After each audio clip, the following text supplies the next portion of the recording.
Good morning, distinguished guests, esteemed panelists, and ladies and gentlemen. On behalf of ICREA, I would like to extend a warm welcome to all of you to this important event titled Tracing the Flow, Evaluating Scrap Steel Policies Through Material Flow, Input, Output, and Trade Analysis.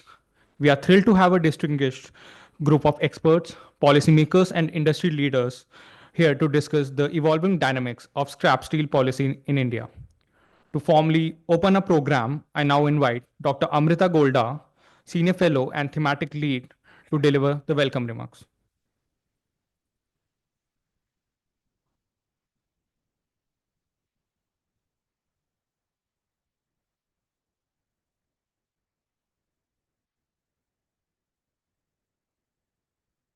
Very good morning to everybody. I think let me second Karthik's welcome. This session that we've titled called Tracing the Flow, Evaluating Scrap Steel Policies Through Material Flow, Input, Output, and Trade Analysis. It's actually a labor of love. We've been working on steel for quite some time now and also very reservedly working on scrap steel for this. I think this is the second year. So a lot of hard work has gone into this project. But let me sort of give you broadly the flavor. So obviously the details will be contained in the two presentations you'll hear today. But let me give you a broad flavor of the work that we have done. So I think around a month back, we had this session on subnational modeling frameworks, where we had sort of talked about two separate models, one on energy efficiency jobs, one on um, sorry, the second one on loss and damage frameworks. This time also, you would see that these two sessions are highlighting two modeling efforts that the ICRE team has made. One on scrap steel or more on the waste management side, the other on trade policy side, where we look at international availability. So we are, through our research here, trying to give a more holistic flavor of what scrap availability may look like. Now, some of you who are from this sector would sort of endorse the fact that scrap steel, or at least greater scrap availability and usage, has been highlighted multiple times in terms of the strategies that the steel sector as a whole needs to imbibe at greater lengths. In fact, the recently released Green Steel Roadmap also mentions pellet as well as scrap availability into the roadmap, and also talks about material efficiency as one of the levers to achieve lesser emissions. Um, how are these sort of activities or these modeling efforts sort of placed in the larger schema of research conducted at ICRIA? So, as you know, one of the I's in ICRIA stands for international. So there is a lot of trade negotiation, as well as, I would say, negotiation in general pieces or work that we do. We have thought that rather than trying to spread ourselves thin across a lot of different sectors and topics, let us sort of provide very boutique niche services in terms of the areas that we cover. And circular economy is one of the areas that we've carved out for ourselves. So circular economy, critical raw materials, etc., serving the international negotiation side, as well as helping support some of the domestic policy making, because gaps still remain. Specifically, we've identified and we've talked about steel scrap policy. Does it need more teeth? How can implementation be improved upon? So things of that nature we've sort of covered in our research. Now, I don't have too much time. Oops, I don't have too much time, but let me sort of talk about two specific, I would say, cross-cutting issues that sort of reflect the work that ICRA does.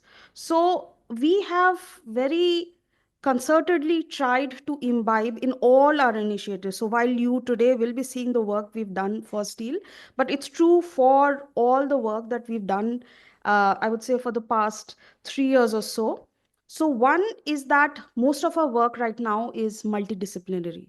Even in the presentations together, you'd see session one, which sort of amalgamates economics with engineering, while the second session amalgamates economics with, say, trade policy. Similarly, for all other work that we've done, so I mentioned loss and damage, where you have disaster preparedness, and there is this entire discipline on that with economics and impact. So, this multidisciplinary nature is something that we think is very important for climate change research in general, because you have very multifaceted impacts and strategies that need to be undertaken on ground, that cannot be served by just a vantage point that belongs to a specific discipline. The second point that I wanted to highlight is that we are modeling, or we are providing empirical basis that is in touch with on ground realities. So that is a very important point, because I sort of seem to recall earlier, so ICRIA produces a lot of working papers, policy briefs, etc. Um, there was often this accusation that people are writing from ivory towers, not enough groundwork has been laid out.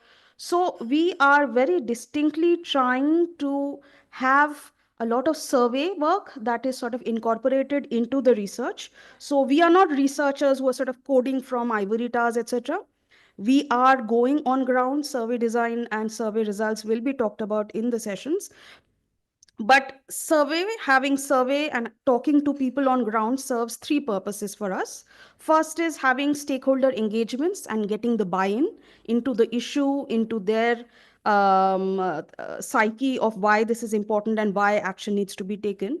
Second is trying to address or analyze or recognize on ground implementation challenges. So that is very important. So we sitting in Delhi probably wouldn't know what needs to happen in, say, Maharashtra, Gujarat, Odisha, Tamil Nadu, etc. So it's very important to do a very deep dive survey. And the third, and that is a little self-serving, is that all of this survey work helps us get results or parameter values that are then upon used in the modeling. So rather than having so while let me not sort of diss the other ways. So there is merit in using secondary literature and getting some of the parameter values, but because the impacts and strategies are many times very localized at the subnational level, at the local district level, so it is helpful that if we go and collect data ourselves from the ground, because that makes the modeling work or the empirical work a lot richer.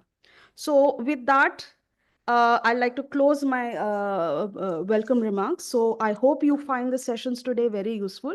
A lot of effort, as I said, has gone into it, and you'll find a very interesting mix of different disciplines coming together. And I'm hoping that the policy recommendations that we put out for both the sessions are some things that policymakers would find definitely very useful. And we hope to continue working on this issue in the near future as well. Thank you.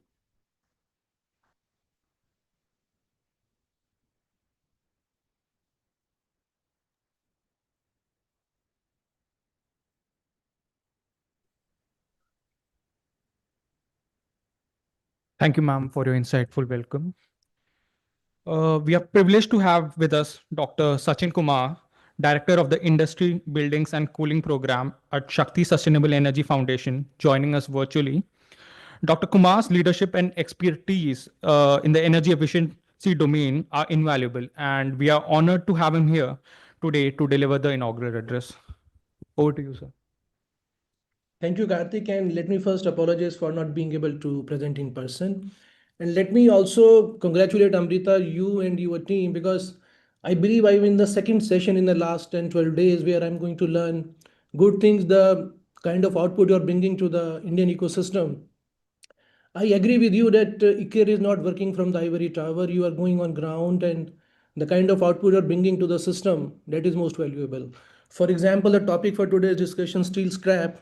I think this is one of the critical topic for the Indian steel system, because it is one of the most important levers to decarbonize the steel sector.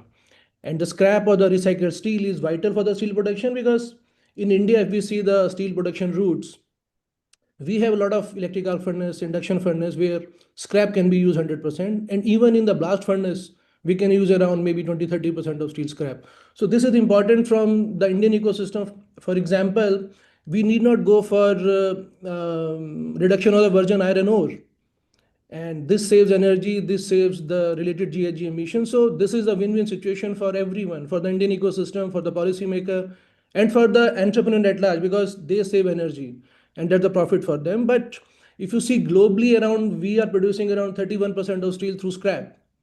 But this is a global number, and there are different challenges for India that I will come through. But more importantly, for the world which is already developed, the developed world, the Western countries, for them a substantial portion of their steel production come through scrap, because for them the availability is easy. But for a country like India, the developing countries like India, we have to produce steel from scratch, because we don't have enough of scrap availability in the ecosystem.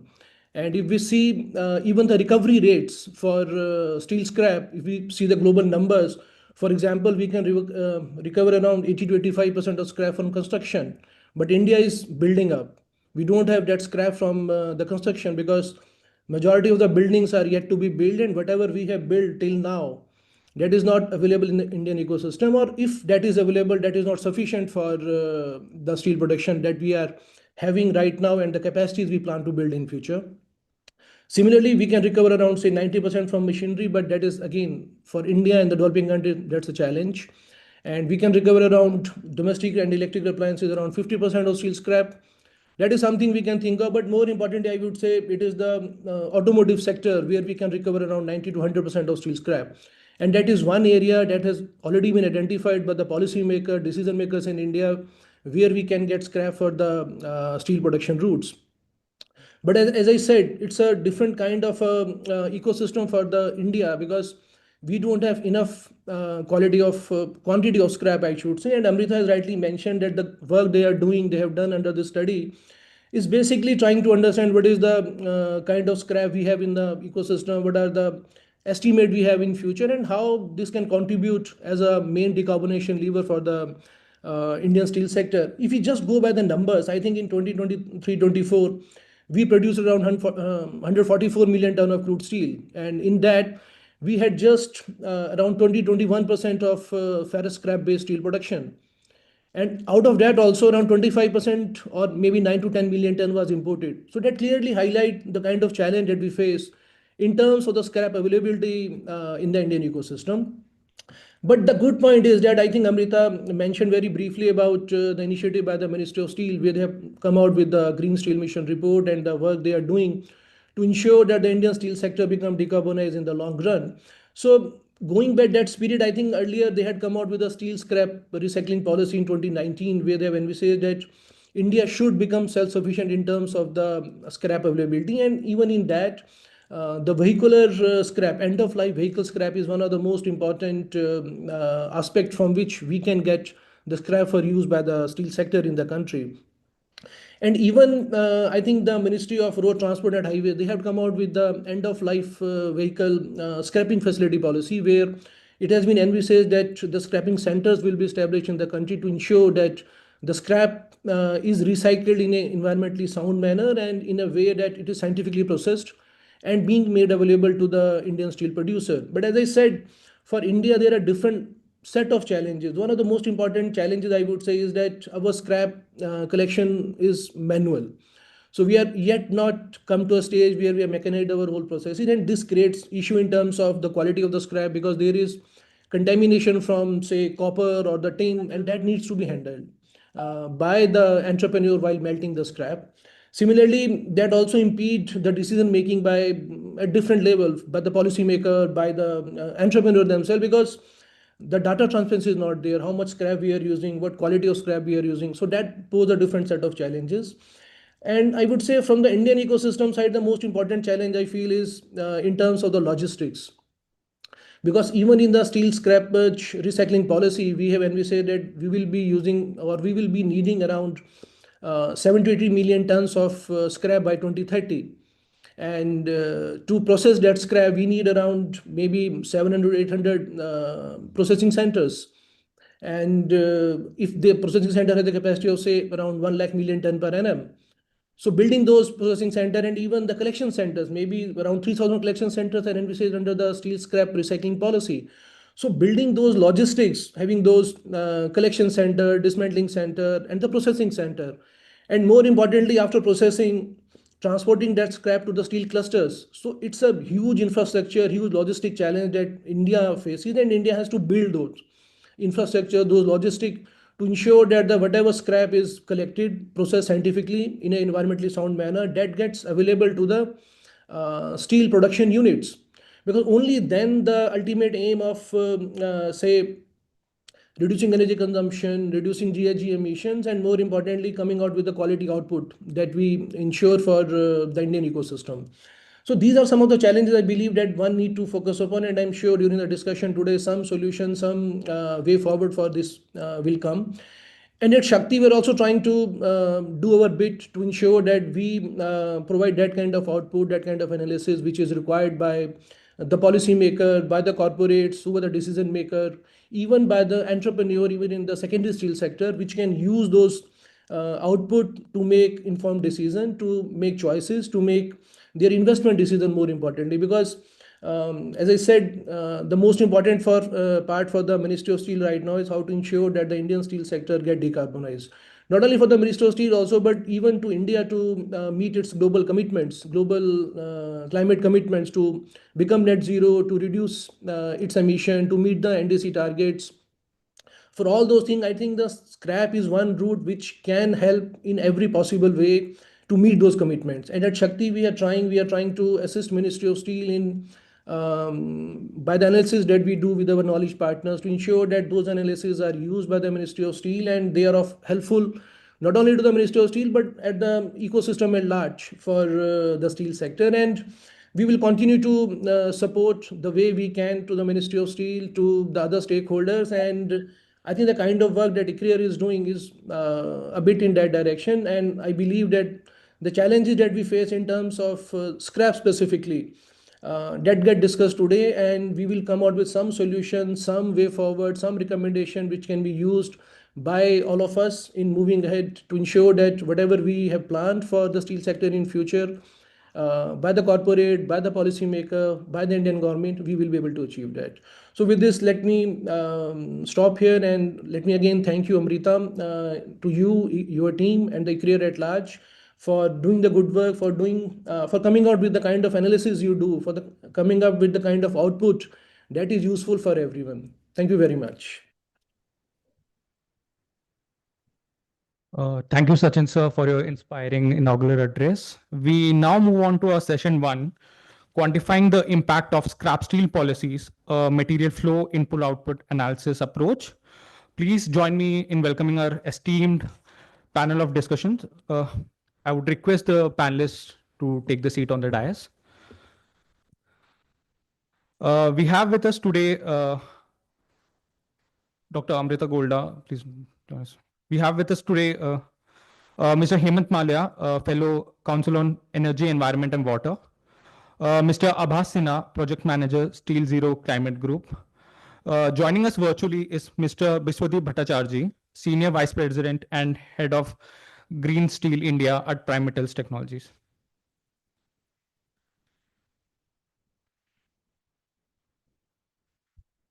As India aims to improve domestic scrap steel availability and enhance resource efficiency in the steel sector, it is essential to understand how scrap is generated, collected, and utilized across different sectors of the economy.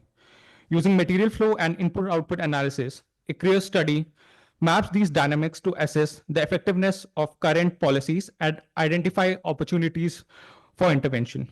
This research is particularly relevant in guiding evidence-based strategies to strengthen India's scrap steel ecosystem. I would now request Dr. Amrita Golda to present the results of our findings.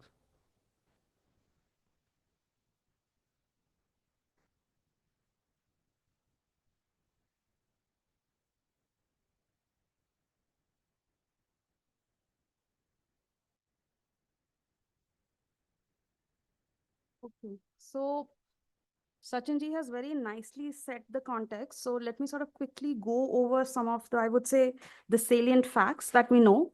So while I suppose for a large part of this audience, these numbers might not be really useful, but it is helpful in contextualizing the sort of work that we've done so that you sort of understand the need for the work, as well as how is this work placed in what is generally known in the ecosystem.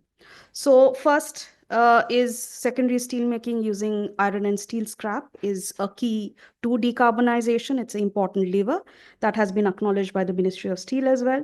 In the national steel policy targets, you have certain targets till 2030. We can also forecast it for the future and have some numbers that could be sort of, or guesses, good guesses that could be made for production till 2050.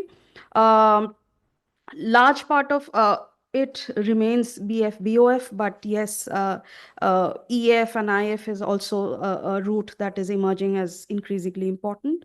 There are certain scrap steel consumption targets. So, from a very, very low level, how do we go to 25% and 25% in 2030 and 50% by 2047? That is the key policy ask for us. In terms of challenges that we sort of started our work with is limited scrap steel availability. Now, how do you augment steel availability from domestic channels as well as international channels is the key ask, and we will be spreading that through the two sessions that we have today. This session particularly will be talking specifically about domestic availability and how that can be improved. What we did, so this is sort of marking the goalpost. Don't take these numbers very seriously, but we wanted sort of a marker that helps us understand availability and compare it against the needs. So this was done pretty quickly. So what we did was we looked at what steel demand could be till 2047. So 2047 is our sort of terminal or penultimate year. We've used very sort of laymanish allocations. So we've assumed that 55% of steel continues to be, 55% of steel would be produced by EF, IF route, while 45% by BF, BOF. Then assuming certain scrap intensity that is required for production, we estimate the demand. So the number that you see sort of highlighted in orange is what we derive. So 119 million tons required till 2047. This is accounting for the fact that domestic supply will account for 70% of total scrap availability, which is high by standards, while import would contribute to 50. So if we go by maybe the 50% target, the ask will reduce, but we are keeping a higher target. So 70% of scrap availability coming from domestic sources, we'll need 119 ton requirement. So please note this number mentally somewhere because we'll be cross-referencing this very soon. So talking about the project specifically, so these are the sort of three asks that we started our project with. First is analyzing the material flow of scrap steel. So what is the effectiveness of collection, processing, recycling of scrap steel, and where are the gaps that can be improved upon? Second is the sort of entire modeling framework. We are using a model that sort of encapsulates a waste supply use table, which is, I would say, an entire economy or a holistic economy waste flow system with material flow analysis to look into how what scrap steel availability could look like. The third part is looking at it not just from the current sense, but also trying to forecast it till the future. So till 47, what would availability look like using certain norms for GDP growth and other sort of macroeconomic variables. For the material flows, we have restricted ourselves to 5 different sectors. You can see them depicted here. We've looked at availability from shipbreaking. We've looked at availability from vehicle scrapping, railways, process scrap from steel industries, and end-of-life machinery. I had alluded to the fact that we do a lot of survey work. So here, what we did was trying to first analyze which states to go to. So for the state analysis, we used a lot of ASI data. ASI stands for Annual Survey of Industries. It is, I would say, one of the largest, or if not one of the largest, one of the larger surveys on industries that the government conducts every year. And it's pretty rich in terms of both consumption as well as production patterns. So using some of the product codes, you can definitely see which are the industries that are, or sorry, which are the firms that are using scrap steel. or producing scrap steel either. So what we did was we used all of this data and amalgamate or aggregated it at the state level to so the four factors that we considered were number of scrap steel units, units of scrap steel produced, cost of operations, and number of steel producers to know areas that are very likely using scrap steel or are important for analysis. So with that, we arrived at Gujarat and Maharashtra. So I think usual suspects for our analysis. So from the ground level, while some of the numbers we have definitely put that in the model, but at least from the perception-based survey results, these are the things that are coming across. First is most players talked about the fact that for scrap steel, there is a lack of reliable partners. People mentioned the fact that there are quality standards and these implementation is lacking. We asked respondents about what are the major grades of steel they were using. So for scrap, so SS304 and 316 came very often, but there were a number of other grades that were being used as well. Many users mentioned the fact that there is inconsistent scrap availability and price volatility. So there was this request made if government could endorse a common platform where buyers and sellers could come together and there could be certain validation for quality as well. Third point that was raised was because so I think Sachin was also alluding to the fact that there is a need for large infrastructure setup for collection, transportation, processing, etc. It might be useful to sort of repin the economies a bit. So if we can have scrap steel recycling zones, maybe not in entirety, but maybe parts of other sort of circular economy parks. So for both Gujarat and Maharashtra, there are plans that are currently underway. So Gujarat is planning a 150-acre scrapping park in Bhavnagar, and Maharashtra also has multiple circular economy parks that it's planning. So that will have steel as a part of it, but the larger park would also foster plastic as well as e-waste recycling. One thing that I wanted to flag, and this is something that is coming through very common, is that data remains a big handicap because this steel is not hazardous. You don't have very stringent data collection initiatives. So we had to make do with, I would say, largely spotty data. We've tried to put some things together, but yes, there are gaps that still remain. So there is a role that policy could play in improving data collection efficiencies. The last part is most people alluded to middlemen that are generally not accounted for in the system and the role that they play in controlling a large part of the supply chain. And that is a sort of problem that we need to solve together. Now coming to the analysis methodology, I already talked about the material flow analysis. This in the diagram here sort of depicts it in a more, I would say, a flow of material sense. So you have at the first level, the blue box that you see is different products being produced, they become end of life, then they go through the entire sort of system of collection, recovery, separation, etc. So at each level you'll see all of these sort of blue I don't know, ovals that are there. So they sort of depict losses at each level. So there may be losses with respect to collection, processing, recovery, allocation for production, etc., etc. So these are leakages that sort of go out. But from each system, from one box to the other, you have different actors and different technologies that are at play.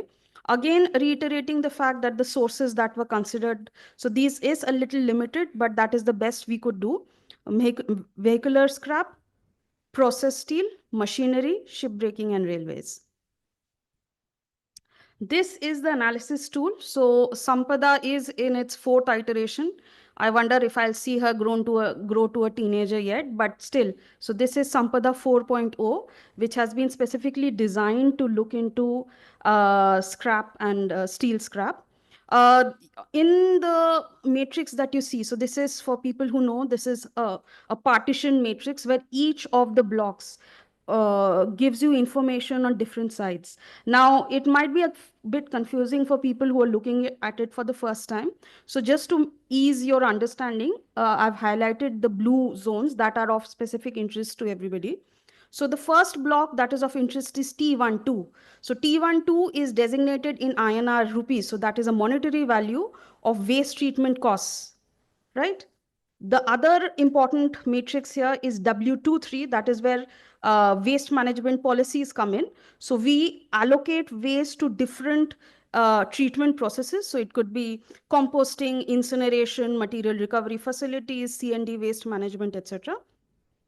And the last part, and I would say the most important part, is W31. W31 encapsulates both the generation as well as the recycling. So it is the net generation, if you will, of waste types. We are right now within the model covering 12 different types of waste. And 6 waste treatment technologies. We are hopeful that with more policy questions, we will augment the waste types and technologies we are able to cover. I will quickly skip through this, but I think some broad understanding needs to be provided for each of the matrices. So T11 is the general input-output table which connects all sectors with one another. So even waste management is a sector which draws inputs from a lot of other sectors. So T11 and T12 are in that sense related because you will be using power, you will be using chemicals, you will be using machinery, etc. for waste management. The second part that I said, which is the most important, is W31, net generation. So the 12 types of waste are mentioned here. So this is wet waste, dry and inert, MSW, or then hazardous waste, e-waste, biomedical waste, and plastic waste. Dry waste has thereupon been categorized into non-steel dry waste, and we have different steel waste categories. Most of the data is collated from various CPCB reports to make it as accurate as possible, but that also proved to be a challenge, as I just mentioned. So we've tried to do our best, but these numbers were not really matching with the numbers industries were reporting. So we've tried to sort of match them together. The steel waste product lines, maybe it's useful to sort of very clearly delineate what are the steel product lines we are talking about. One is MS scrap, scrap cast iron, scrap iron and steel, ferrous waste and scrap NEC, scrap stainless steel, and remelted scrap ingots of iron and steel. So this is basically the universe of scrap definitions that we are using in our analysis. Again, I talked about waste treatment. This is where the policy comes in. So if with government mandates that no, all waste needs to be put definitely into higher grade of material recycling facilities with greater efficiency of remelting recycling, all of the policy changes for any of the waste types. Here I'm only talking about steel, but then anything for anything. So biomedical waste definitely going for incineration, or wet waste definitely going in for composting. So things of that nature. So waste policy is where W3 comes in. I will sort of skip through the others. T12 I've already talked about. The cost of waste management. So if you have a lot of stringencies and you want to have higher recoveries, it will impact the cost of treatment. This is the last part. So this is not directly contained in the WSUT, but we are sort of estimating it outside the system. So it's exogenous in a way. So basically it allocates recovered material to product usage, right? So the quality of recovered products may be different. So we may have scraps of different classifications and qualities, so that then get into end users. So that is what is accounted for here. So this is not a closed loop structure. So ship breaking, recovery from ship breaking doesn't go into manufacturing new ships. It might be going into something else altogether. So recovered products, where are they going is what is seen. And we sort of look at the data, and using information from ASISO, we see that around 90% of recovered secondary material goes back into basic metal sector. Very limited quantities allocated to either new machinery or vehicle production. This is the W23. Let me, in the interest of time, skip through this. But for interested parties, you can take a look at it in detail and you can see where everything is going. So this is sort of very clearly talking about the scrap steel generated figures. how much is produced from different sectors. So we see vehicular scrap and machinery scrap to be pretty important. This is for 21-22. Sorry, I forgot to mention that. That is the base year. And you have lesser quantity of processed steel, which is the new scrap for railways and shipbreaking. In terms of recovery, so basically after the processing, the collection, treatment, recovery, remelting, etc., etc. So this is what is recovered from different sources. You see a large part of vehicular metal scrap that gets recovered, as well as from machinery. Processed steel, when we were interviewing, they said there are very limited wastages of, there's not a lot that they recover. There is a limited recovery of the other two types as well. Broadly, recoveries that from the interviews people reported was around 85 to 95% of steel gets recovered. Looking at the actual usage, so when I was talking about this being an open loop system and not a closed loop system, most of the secondary material is going in for further processing. Machinery and vehicular scrap is pretty limited. These are the numbers for 21-22 again. This is the interesting part. So this is where we talk about grades and we bring in the quality of scrap into the mix as well. Now, what is interesting is that even with very efficient recovery methods, if the material as such has very limited metals embedded, you can't do too much. So even if you have 95% efficiency, if you have steel grades that are actually having very high levels of additives which improve performance and lesser amount of steel contained, you can't recover all that much. So that scenario is presented. If you recall what I said a few slides back, 304 and 316 are the grades that are generally talked about by industry guys, but you have different grades that are being produced as well. And we've also given a breakup of which sector or which waste type is producing what quality of steel scrap. Coming back, so this is where we talk about the baseline, and moving on from the baseline, we're talking about the alternative scenario. Now, what can we look at that is of interest to policymakers? So we have actually looked into three different, or at least let me position that there could be three different types or three different lenses through which alternative scenarios could be designed from. So one is the quality of recovered material, so steel grades, what is coming through, what isn't. Second is refining remelting technologies that improve recovery efficiencies. And last is material embedded in scrap. So that you probably can't do too much because technology will improve. There will be more additives, etc., that will be put in.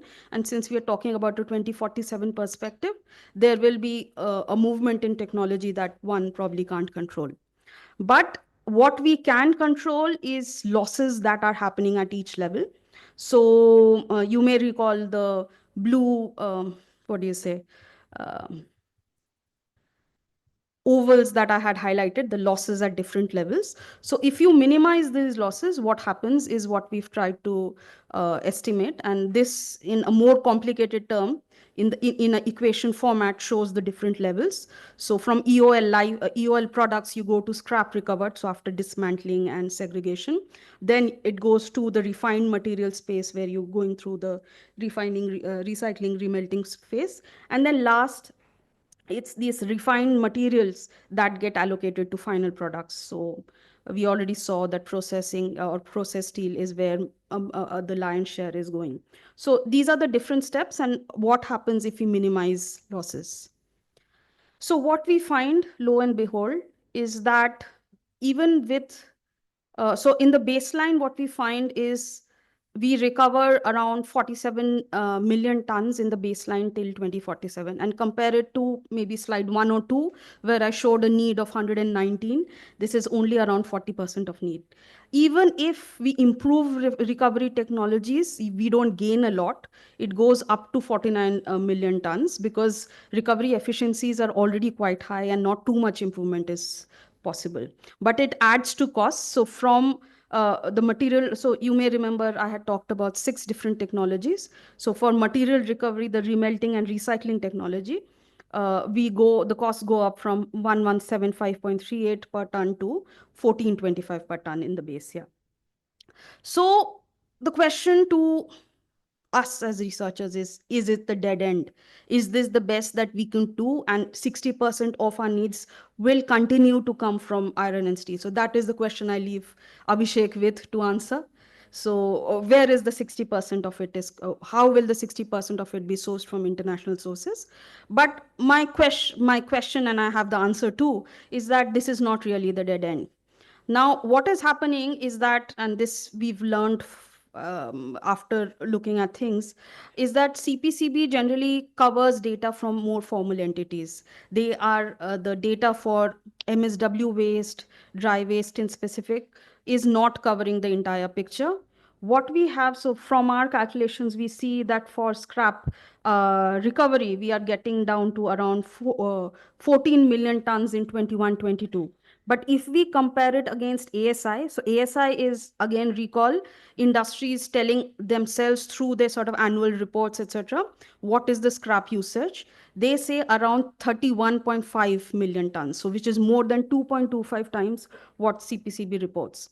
So this sort of comes to our analysis or our conclusion that there may be a strong play that intermediaries are playing basically in the ecosystem. So total scrap usage is many times what is actually reported by government sources. And this sort of depicts the pervasiveness of informal intermediaries, often or underreported, that controls scrap supply chains. The policy recommendations that we are leaving with you are as follows. First is implementation of national quality standard. This was something that commonly came across. So while we have steel grades that are being produced, scrap steel grades that are being produced, is there a best quality that needs to be aspired towards? And we have all of our machinery from collection, transportation, recovery, etc., that sort of aspires to having quality standards. Second is implementation of common platform. There are hitches, even though there's some amount of scrap in the system, maybe somebody else is controlling it, and it's not very easily available. So common platforms could be a way out. Third is scrap steel recycling zones to just improve efficiencies in general. You have more, I would say, legitimized and more efficient ways of collection, transportation, segregation, recovery, etc., which can augment recovery rates. And last is, this is a pet peeve of researchers, data availability. Because steel is not hazardous, not much data is being collected. So involvement is largely based on regulatory compliance than actually maintaining the data. So we feel that this is a loophole that needs to be fixed urgently. Now, this is the last bit that I sort of leave you with in terms of way forward. So what we found, so these are, I think, low hanging fruits that can be done quickly from the analysis that we've presented.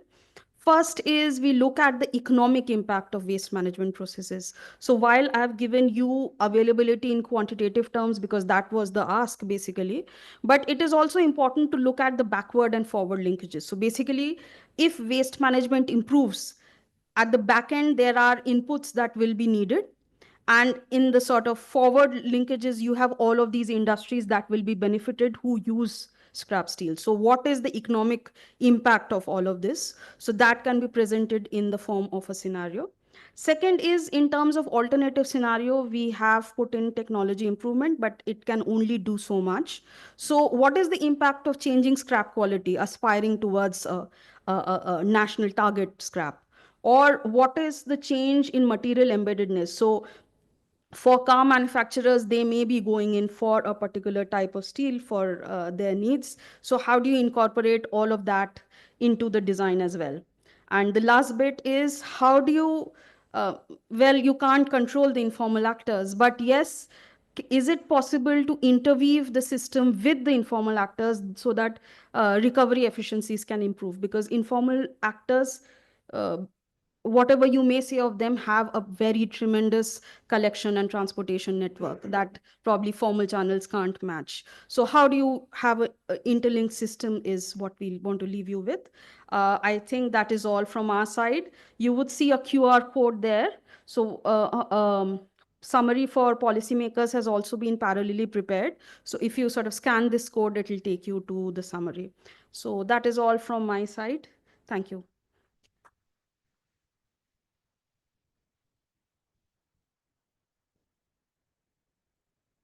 Thank you, ma'am, for your comprehensive presentation.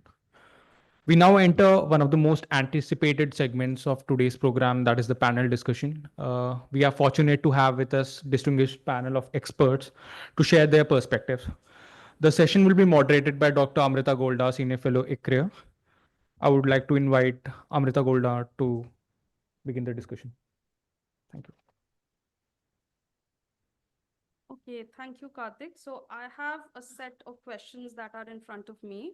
So I think let me sort of start the discussion by going around the table. So what did you think of the presentation made? Does it sort of pass the spell check? Not the spell check, the smell check.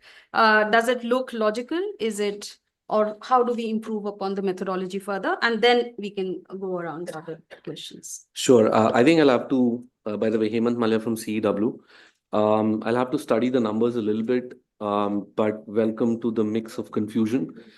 We have our own set of numbers, not that we have a lot of confidence in them, but slightly different from what you have presented.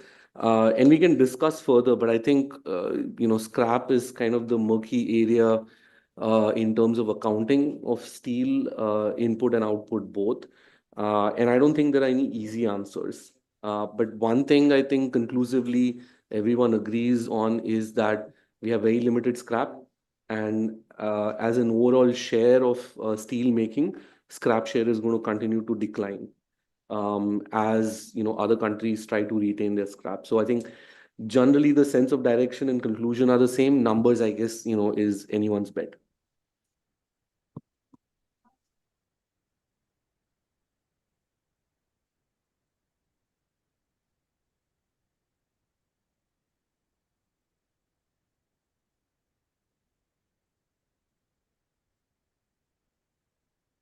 Yeah.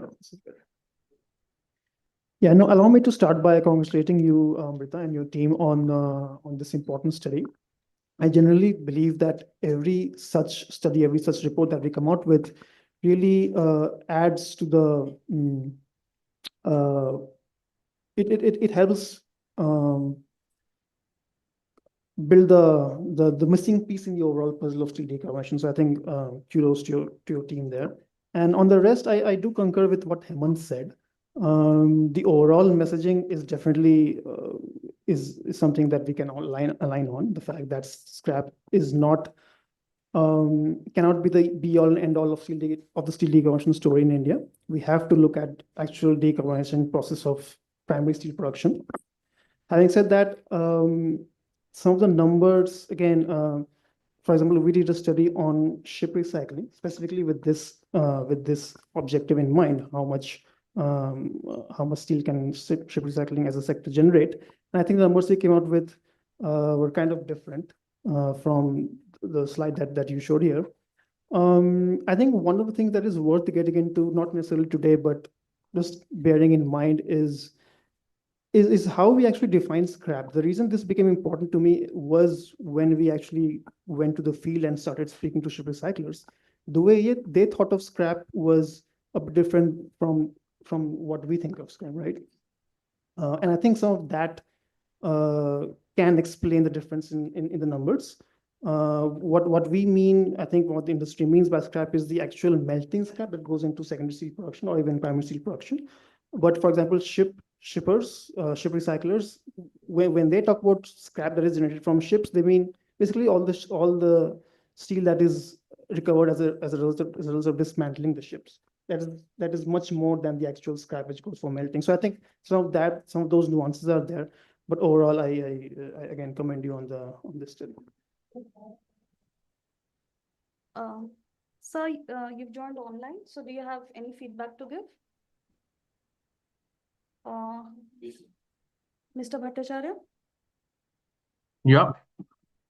My feedback, a wonderful presentation, to be honest, from Dr. Goldar. Major takeaway from me is, as a technology supplier, is that to minimize the losses in the production process and how to balance it with the increase in the price of the end product. I think that's the balance of the techno-commercial perspective, and I will try to cover some aspects of this on the technology side in my presentation. Thank you. Okay, thanks a lot. So, moving on. So, let me sort of direct certain questions to you. These are stemming from probably the work that we've done, but also quite informative for the sector in general. So, I'll go in the reverse order. So, let me first ask you, sir. Um, uh, I hope you can hear me. Mr. Bhattacharjee, you can hear Yes, me? I can. Yeah, Dr. great. So, sir, the first question to you is that, so this is something that we found that recovery efficiency is already at a pretty high level. So, what can be done further to improve recycling, improve recoveries? So, things or maybe certain cheat codes that can both help in technological innovation, but also enhance yield, reduce losses, and improve cost effectiveness. So, sir, over to you.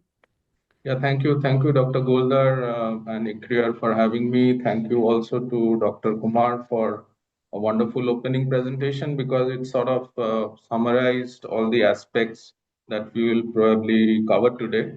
Is it okay that I can share a presentation for everyone? Yeah, please go ahead.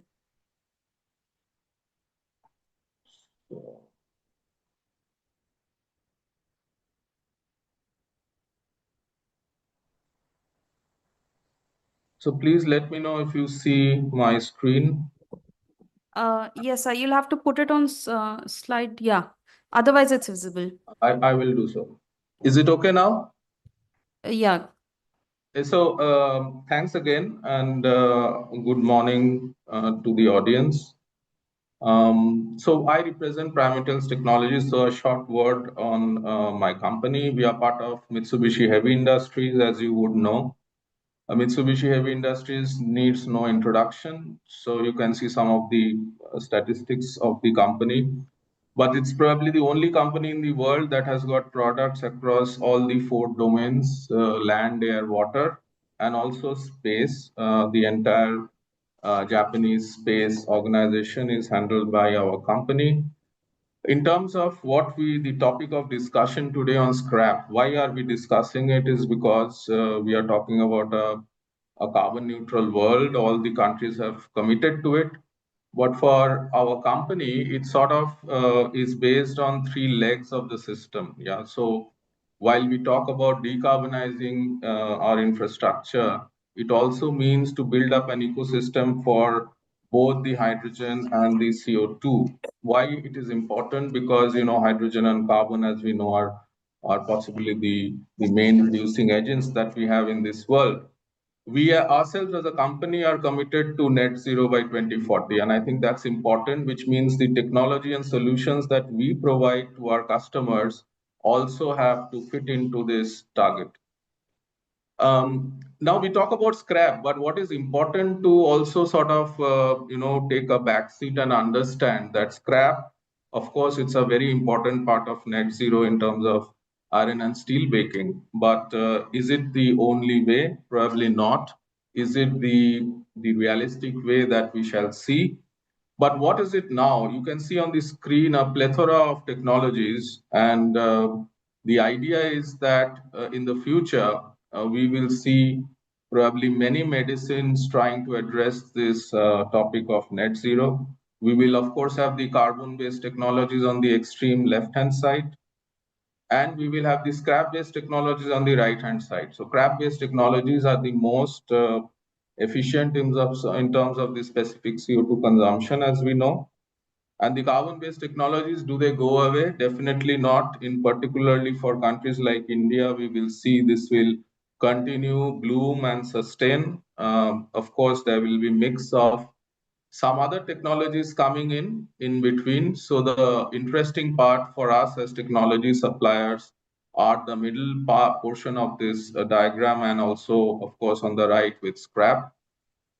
The middle path talks about topics like natural gas, hydrogen, and how these technologies can influence the iron and steel making in the future. So I will not go into details of technologies, because that I think will be quite overwhelming considering the agenda.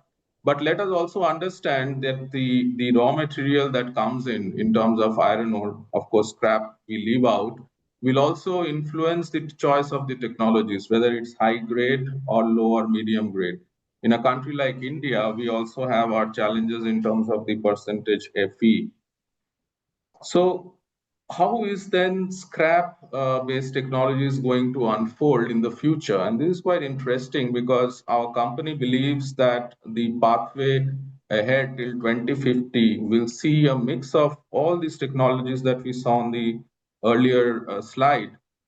Blast furnace BOF, of course, this is a worldwide. I must inform you, this is a worldwide view, not an Indian view. The Indian view is quite skewed in terms of this. So, scrap EAF increases from 20 to 34%. Of course, in India, we have to see how this unfolds. We talked about some figures, and that's, let's say, are not so attractive as maybe what we are seeing here.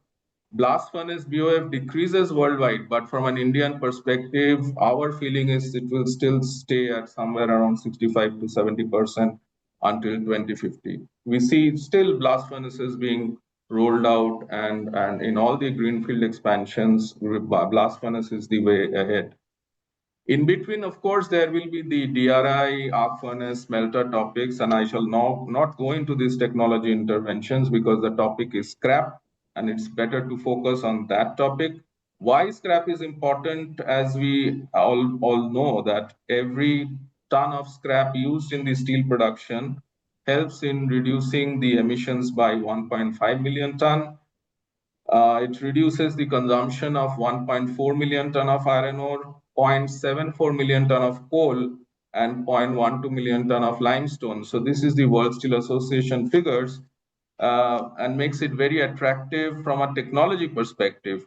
Also, scrap is preferred over DRI, which appears to be the middle path, whether it's natural gas or hydrogen-based DRI. As we know, because it's lower cost, lower energy, also mentioned by Dr. Goldar and Dr. Kumar in the earlier session, has a lower carbon footprint, needs no mining beneficiation reduction, provided we have enough scrap. Simpler logistics compared to the iron ore setup. It melts faster in the furnace compared to DRI, so it's got certain advantages of productivity and yield. It's got higher productivity if we are using advanced electric arc furnaces, and of course adheres to the circular economy alignment. But what's the challenge? And let's look at this slide where we are talking about how this scrap shall unfold. So scrap shall increase, definitely, but what we have to take care of is the regional variations, as was also mentioned by my earlier speaker, Mr. Malia, that that all the countries are trying to secure scrap, considering that it's sort of the easy medicine for decarbonization. If you look at Turkey, it's targeting plus around 83% in terms of the scrap against India's target of 50%. So there will be a lot of restriction on availability of scrap.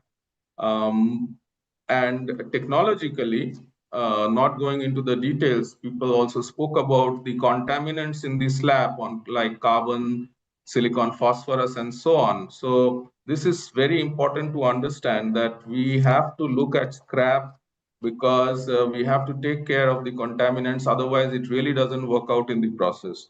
Why? Because if we are having more than 0.2 to 0.3% of copper, this sort of, the copper sort of, once you are hot rolling it, it segregates to the boundaries, in the grain boundaries, and at high temperature, it sort of weakens and causes surface cracking. So surface cracking, edge tearing, and it reduces the ductibility of the overall material, which we essentially technically call as hot shortness. So your final end product, whether it's automotive or long rolled, this really doesn't fit in with the quality. So the target, and I shall cover it in detail a bit on how we can use scrap processing effectively to remove or address some of these contaminants. And copper doesn't oxidize easily also in the slag, unlike the other impurities. So it stays dissolved in the hot molten metal. And that's why we are really talking about a very sophisticated scrap processing mechanism. And I will try to highlight, again, not taking much time, on what are the advanced technologies. India will have probably not seen this, what I'm going to now show you, but this is definitely happening in all the electric arc furnaces in Europe, where we are introducing advanced scrap processing. So, highlighting some of these methods of scrap treatment: screening and magnetic separation, cutting and pressing. So you see the overall technologies can be bucketed into these three blocks. Essentially, the target is to separate out the dust and dirt. People have spoken on this. Removing the non-ferrous metals, reducing the scrap sizes, and increasing the bulk density. That is quite important. Not going into details, but there are different methods for scrap processing, and each one has its own advantages, disadvantages, technically and commercially. I'll show you in the next few slides some of these technologies that are implemented in Europe and US for scrap screening and magnetic separation. Not again going into detail. Then shear cutting of scrap, the advantages being that you get less buckets to be charged. Once you're then shearing the scrap, then your bucket charging gets optimized. Then scrap baling. So this can increase the bulk density and improve the productivity of the furnace. And scrap pressing. Again, not going into the details, but these are the sort of technologies that are being implemented to improve the overall yield, because we were always talking about how to improve the recovery yield of the scrap. Shredder plants, which are very powerful, but these are very capital intensive and normally not good more than, if the plant capacity is not more than 1 million ton. So for very large plants on electric arc furnace based 1 million ton and above, this will improve the scrap density, it will improve the productivity of the entire process. Apart from that, what we have to really take care is the charge mix, the productivity, and the grades. Also mentioned very importantly by Dr. Goldar, that how the scrap impurities will affect the quality and steel grades. I'll not go into the indicative figures. If there are questions later on, I can come to that. But just to show you, apart from scrap processing, where is the other area where we can improve or recover metal?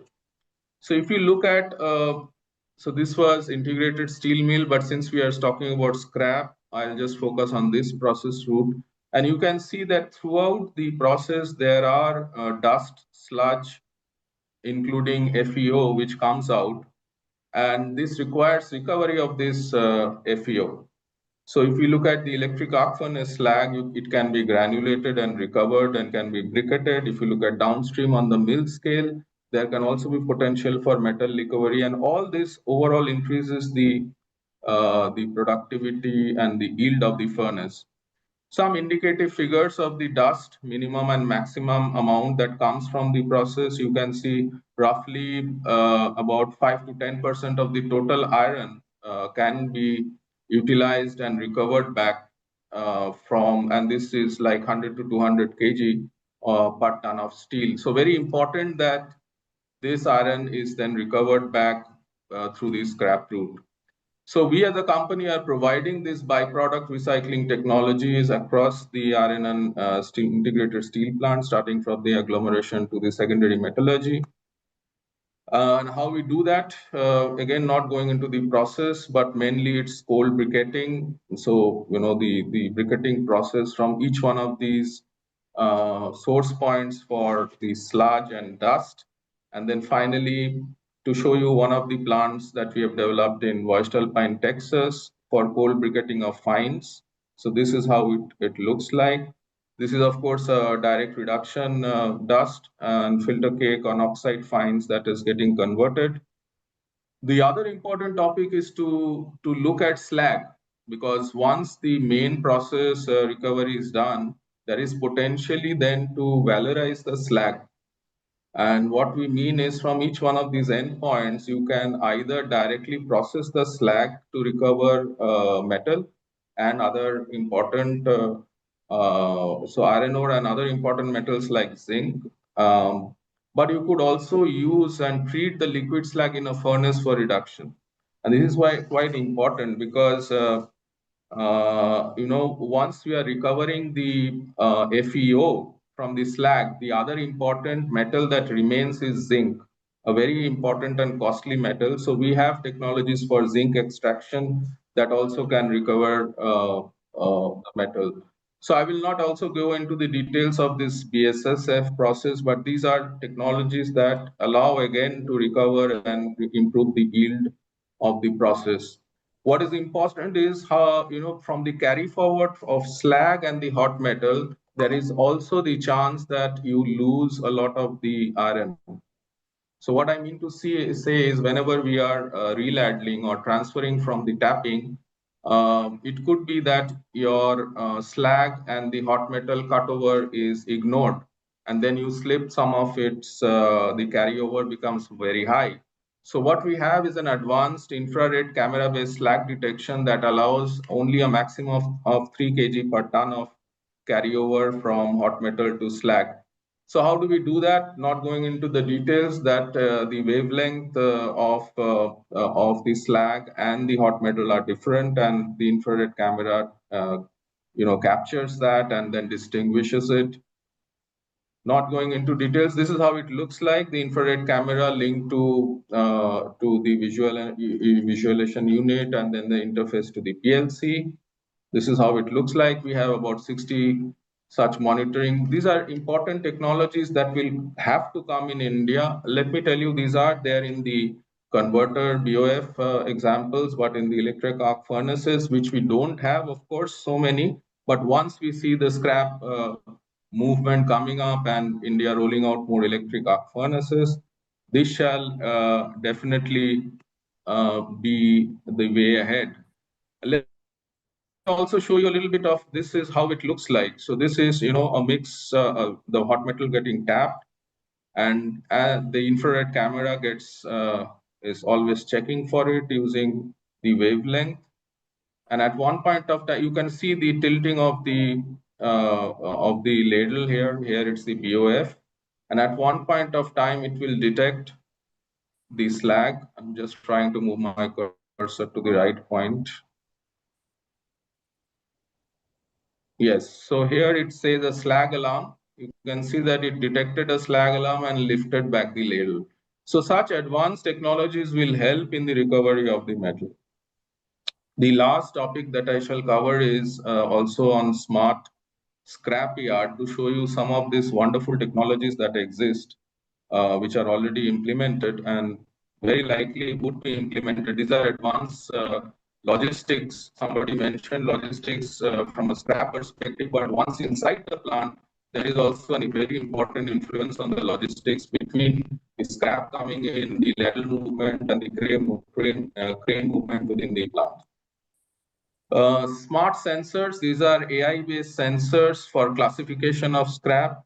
So you see this scrap is moving on the track, and it's then being tracked by this camera, and it can detect the percentage Fe and the type of scrap. So this sort of helps in the development of what was also mentioned, a crafted scrap. So you need to ignore the scrap, the impurities that you don't want, and you need to actually take into the furnace what you want. Then scrap type monitors. So you can see there, it's picking up essentially what it needs and leaving out the other impurities. Very important to ensure that your productivity is met, your impurities are ignored, and then your downstream can cater to any type of steel grades. This is another type of smart and sensors for logistics. Sorry.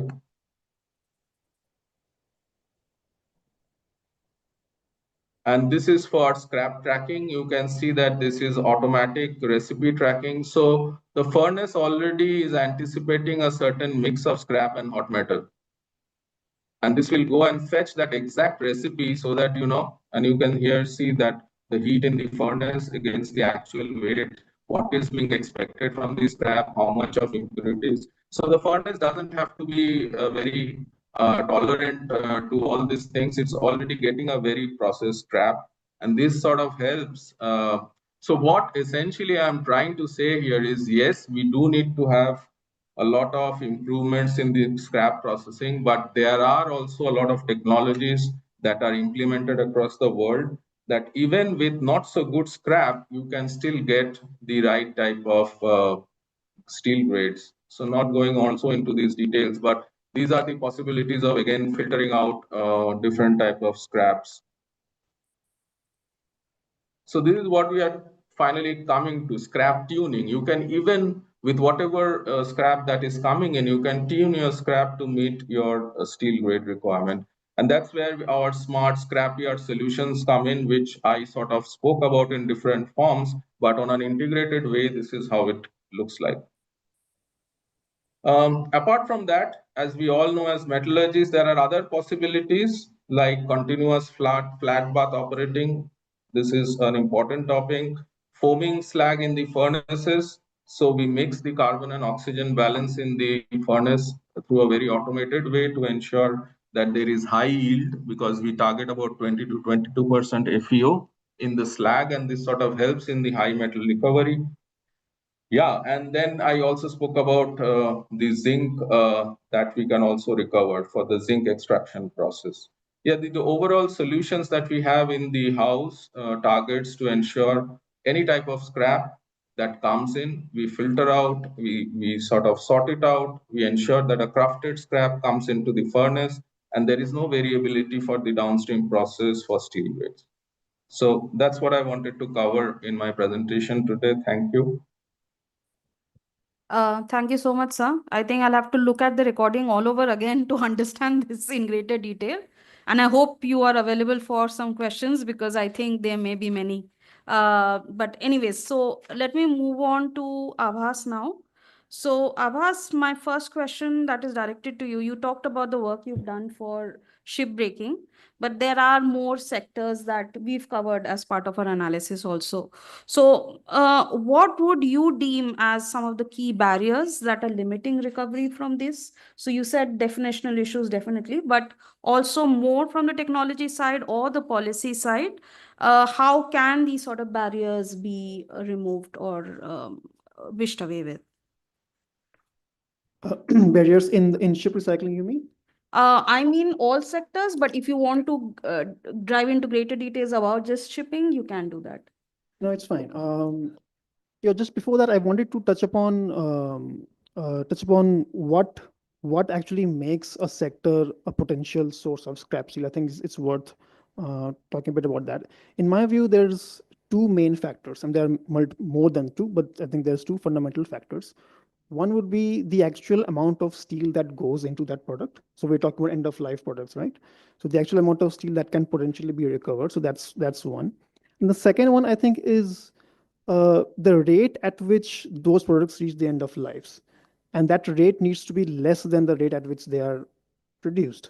So unfortunately, that kind of makes the construction sector not very promising, because even though it does use a lot of steel, it actually uses most steel in compared to any other sector.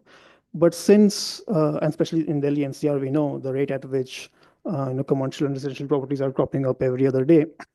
We know that the rate at which buildings are being constructed far exceeds the rate at which they're being dismantled or deconstructed. So keeping those in mind, I'll stick to two sectors, and I think the first one is very obvious, which is the auto sector. Everyone has been talking about it, and for all the right reasons.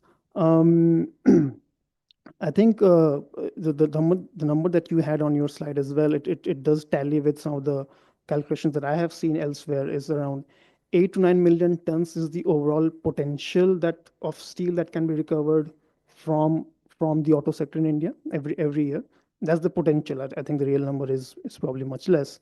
The problem is we don't know what the real number is because we don't have the data, but it's likely to be much less. And so the government has rightly recognized it as an important sector, and they have implemented some policies on that as well.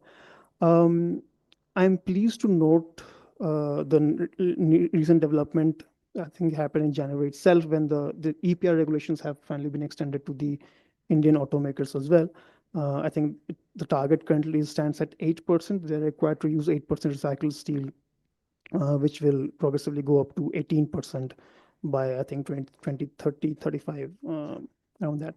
So that's been a good piece of development. Um, Barriers, I think you covered a lot of that in your presentation, Amrita. I think, yeah, the informal sector of the whole ecosystem is a big problem, um, for multiple reasons. One is obviously that it makes it so much more difficult to track what is coming, basically the flow of scrap, and we can't really address a problem until we can properly measure it. The other thing that it does is it also makes it difficult to ensure the quality of the scrap that you process at those centers, because they don't have that kind of capacity, or the know-how or the ability to do it. Um, I also think there needs to be more action that can be taken at the state level. So I saw one point on your slide when you spoke about Bhavnagar. So Bhavnagar is planning to construct, I think, 150 acre scrapping yard according to your analysis. That I think is very important, because in our study on ship recycling, what we currently found out is that at the moment, the along shipyards are only being used at 25% of their capacity. And this is a very cyclical nature. Ship recycling is a cyclical activity. By cyclical, I don't just mean the time of the year, but I mean multiple years. There's an ebb and flow to it.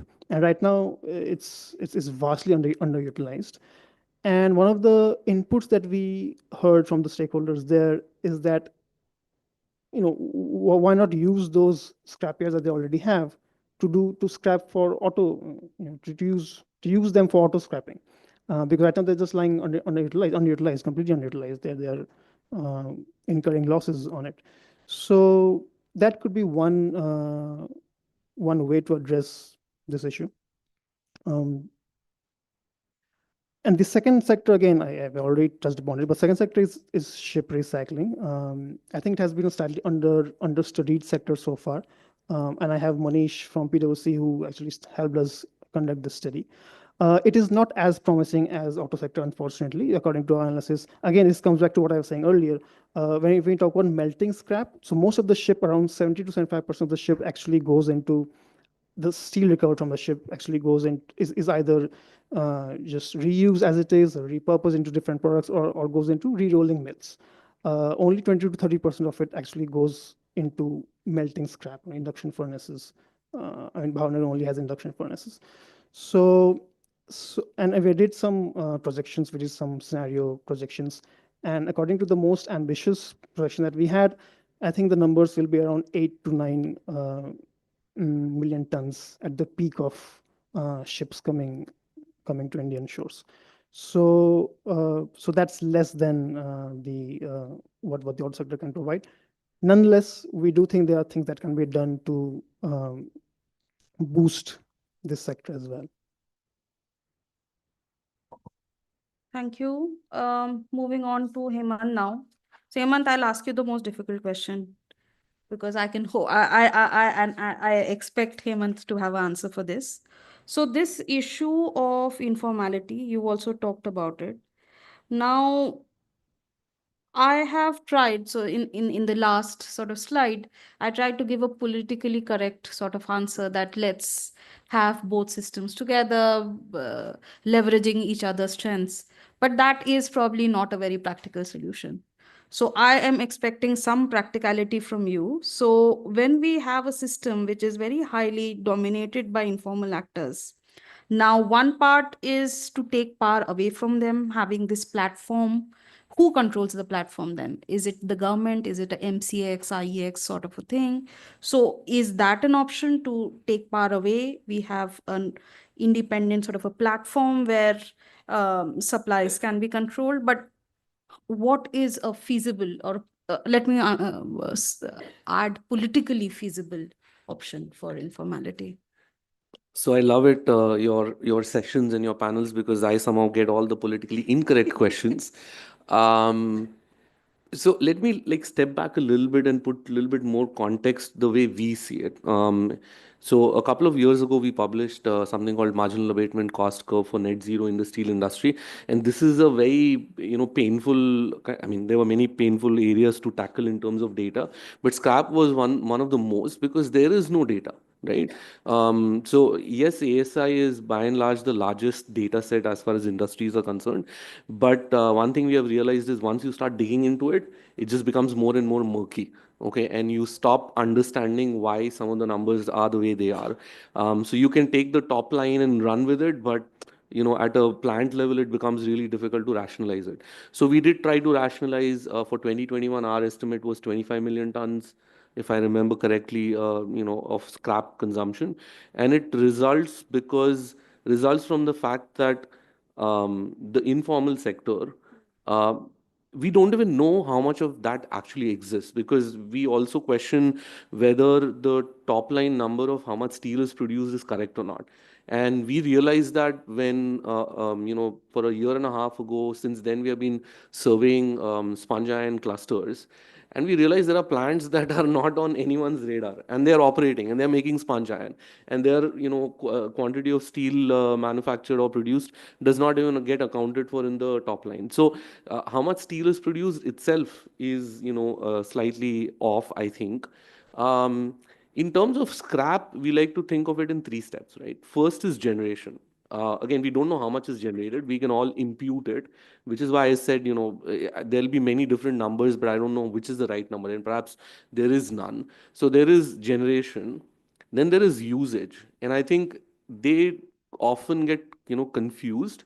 Not everything that is generated as scrap is actually sent as scrap, which is what Abbas alluded to. There's a lot of reuse, and India is great at jugaad, right?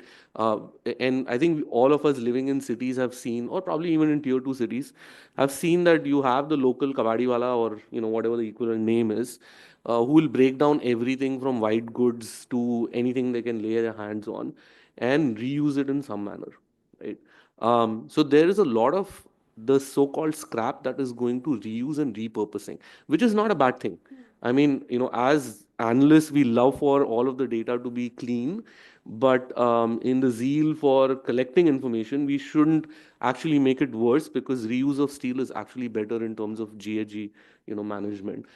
So that's a good thing. So that's the use part of it. And the third bit is the accounting. Now we don't have any accounting other than ASI, and then JPC reports, a number which is really important number, which again is different from what Ministry of Commerce reports as an import number. There's a slight discrepancy, depends on which year you're looking at. ASI is a survey and it's a sample, so therefore it's we don't know how representative it is. We don't know how the sample facilities were picked and how the questions were asked. So those factors matter a lot when you're um, kind of extrapolating the sample size to the larger population. So therefore, you have all kinds of discrepancies. Now, how do we solve for it? I mean, to a certain extent, the question is, do we want to solve for it? Perhaps in the longer run, yes. In the shorter run, probably not. Okay, that's at least my view, personal view.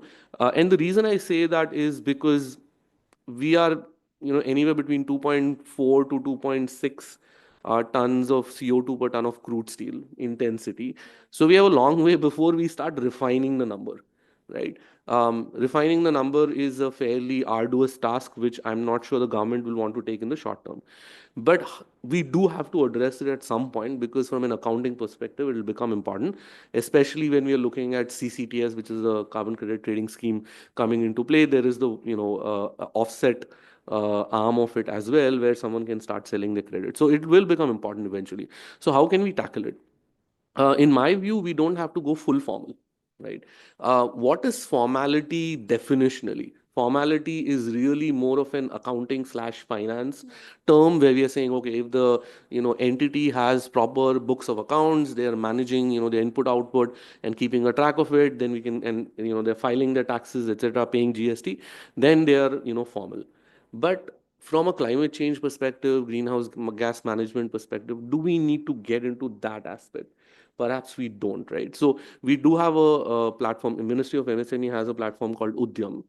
And a few years ago, actually 5 years ago, one of the recommendations we had made to the government of India is why not we look at something which is semi-formal in nature, right? So we don't need to go full formal, but we can collect information because even the SMEs in many cases or most cases are paying GST.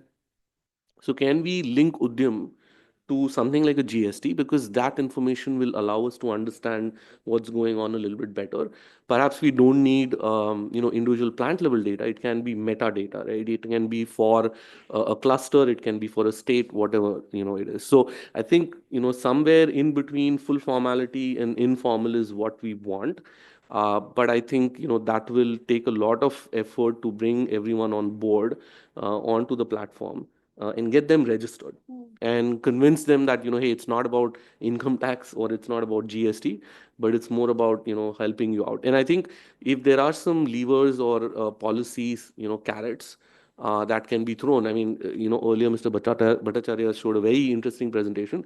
What if there was a policy where you brought in these SMEs to register, in return there is some support to help them improve their efficiency, which in their parlance is really making more money, right? So something like that could help us get things a little bit more formalized. But I don't know if we need to go full formal anytime soon, because we're doing a fairly good job of reuse.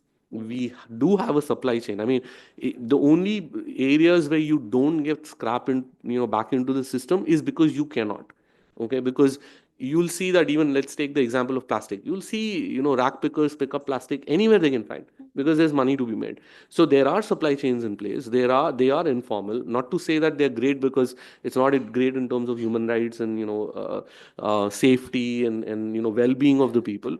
But it's the supply chain is surviving, so we don't need to necessarily break it down in our zeal to get more scap accounted for, not necessarily utilized. But over a longer term, bring in these different carrots to transition them slowly. I think an interesting point there. So, Hemant, what I'm understanding from what you're saying is that with, say, initiatives such as CCTS, this will automatically control a lot, because in their sort of way of trying to reduce their emission intensity, so iron and steel I didn't see in the list. So for emission intensity targets for all other sectors, so I think similar might happen for iron and steel too, that in a bid to reduce their emissions to the targets laid out for them, they will automatically look for better quality steel. And Exactly. I mean, it's unfortunate, but what will essentially happen is there will be increasing premium on scrap, and the comparison will be with sponge iron. So, to the extent that the marginal difference, scrap is higher than DRI, the marginal difference can be paid by the market. The formal sector will start sucking in more and more scrap, which is already in the informal sector. So you will see more scrap being accounted, not necessarily generated, because there is a higher premium. Somebody is willing to pay for it. And therefore, these informal guys will slowly kind of melt away. That's usually how markets play out. And that's what we expect here as well. I think very intuitive. So I think how much time do we, so do we have time for another set, or do we have to open up the floor? So let me sort of ask a very general questions and a general question, and I think all three panelists can take their sort of provide an overview of what they would want to sort of talk about. So we have given sort of not a laundry list, but at least some key recommendations of what we would want. So this issue of informality and addressing informality was definitely there. I think during the discussion, the issue of data collection and the fact that it needs to be improved upon, that was also made. But other than this, the issue of having designated zones for recycling, or even some of the other points. So what would you think? So have we missed out on maybe a specific policy recommendation that we need to add? Or maybe there is a additional dimension you see in the recommendations already made that could be sort of bolstered further? So I think, sorry, let me go in the reverse order again. So let me start with Hemant, then Abhas, and then I hope Mr. Bhattacharya ji is still online. So very quickly, let's think from the perspective of where does steel go, right? So around 40 odd percent into construction, 25 roughly goes into infrastructure, both public, private, 20% white goods, and the rest, 9 or so percent automotive, rest being, miscellaneous. Therefore, although we like to talk about automotive, it will limit how much scrap we can generate. We have an analysis, sorry, plugging in a research paper we are going to launch next month, but it's very interesting because I think we're the first ones to develop a stock model for vehicles of all vehicle types and forecast, the fuel consumption and fuel mix in the future. But one of the things we are also able to do is predict how many vehicles will come off the roads and how much scrap will be generated. So our estimate is roughly 7 odd million tons by 2030. That's potential. It's not how much will come back into the system. And then roughly 15 million odd by 2040, 45. Those are the numbers, right? So scrap from auto is not fully coming into the system because you have a lot of abandoned vehicles that cannot come back into the system. In fact, we don't have time, but otherwise, I wanted to show a picture. One of my colleagues, he showed me a picture of a vehicle parked outside his house. Apparently, it was parked before he was born, and it's still standing there, and it's completely disintegrating, but it's still there. And the reason for that is we don't have mechanisms like the IBC, for companies now to be, sold off. We don't have something similar for vehicles that beyond a certain point, if it's still parked in the same place, you can't locate the owner. It goes into scrappage, right? We don't have that legal mechanism. So it by and large relies on, somebody either illegally taking it away or it just disintegrating on the spot. So I think there's a lot of that scrap sitting around, all kinds of places under flyovers, wherever you can find space, right? And banks are not able to do anything because unless it's off their books, they can't sell it or they can't, send to scrapyard. So we do need to solve for that problem. I don't think it's going away anywhere because as credit based purchases increase, abandonment will also increase. So that's one. Secondly, I think extended producer responsibility will definitely help. But there's another aspect which we have not looked at, which is circularity. And I think this cuts across all different kinds of goods, not just automobiles and not just for steel. We do need to start looking at products as services. What I mean by that is, do we need to all own vehicles? Can we not just lease them when we want them? What that will do is it'll allow, in combination with an extended producer responsibility, it'll allow the manufacturer to build more stronger vehicles and design it in a way where it can be dismantled much more easier. So earlier there was a discussion on, there are impurities in, copper and all kinds of other, unwanted metals combined, but then it can be handled at the process design or product design itself. So that needs to be brought in for the longer term. Second, white goods, I think it's by and large coming into the system anyways. I don't think we have to do a whole lot. But construction and infrastructure, although I agree with Abbas that in the short to medium term, it will not solve our problem, but in 15, 20, 25 years, we will have a substantial building stock which will have to be dismantled simply because they are degrading over time. But if you look at our building codes, they do not have sufficient direction on how do we design such that when you deconstruct, you can separate out the materials efficiently. So right now, what is happening is you deconstruct a building, the TNT bars that were put in during construction, they cannot be easily separated out. So the concrete just basically goes into the landfill. So it's not just a steel problem, but it's also a cement problem. So we do need to address the problem of building standards and codes to, and also awareness amongst architects and construction engineers on how do we design system buildings better or infrastructure better, such that when they're deconstructed, we'll have enough steel back into the system. And that's what the West is doing. I mean, why do we see much more scrap coming from them? Of course, there's consumption, but there's also better designing where the separation is much easier. So I'll stop there. Thank you. Thank you. Moving on to Abbas. Some great points from Hemant, as expected. Before getting into it, I did want to come back to the point that we made at the beginning itself. I do think scrap is just one small part of the overall decarbonization picture. And we certainly should not make the mistake of missing the forest for the trees, because there are many other aspects that we need to focus on equally, if not more than scrap availability. That said, I think, yeah, the idea of industrial cluster is very promising one. In our study on ship recycling, again, one of the stakeholders we spoke to was the Andhra Pradesh Maritime Board, and this is precisely something that they have in mind. It's all on paper at the moment. We are still a long way off from implementation, but they are thinking of replicating the ecosystem that exists in Alang. Okay. And it's a very, very functioning ecosystem. And I also agree with Hemant's nuanced take on the formal versus informal debate. In Alang, a lot of it is actually informal, but it is still a highly, highly functional ecosystem. There is a marketplace for everything that comes from a ship.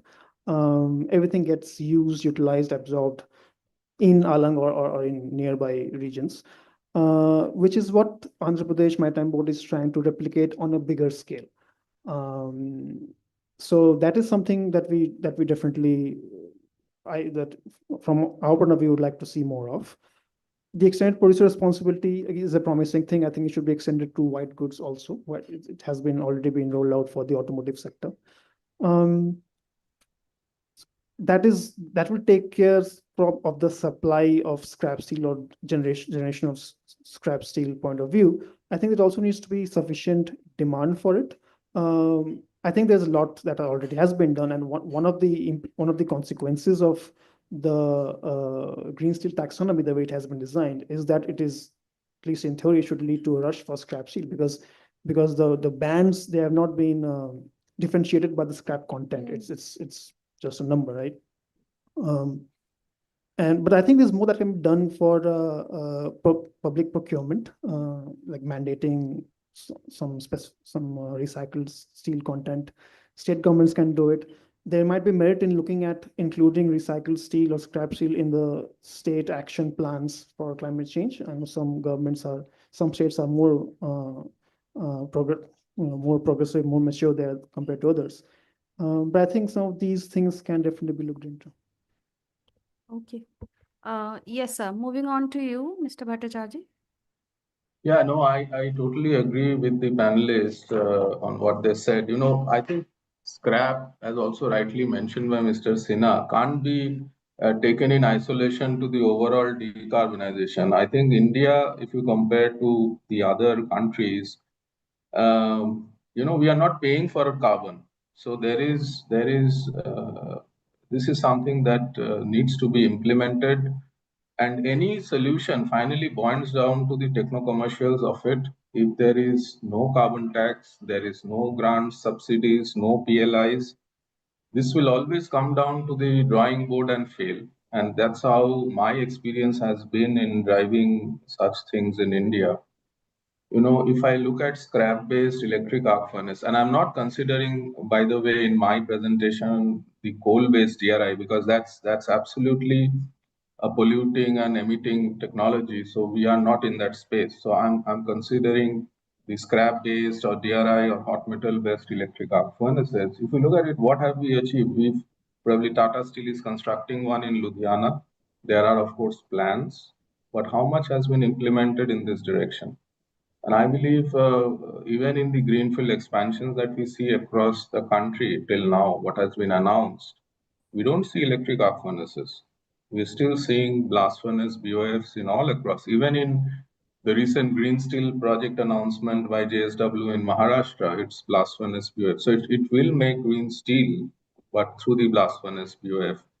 So what will be more important is the blast furnace BOF having the technology interventions for carbon reduction.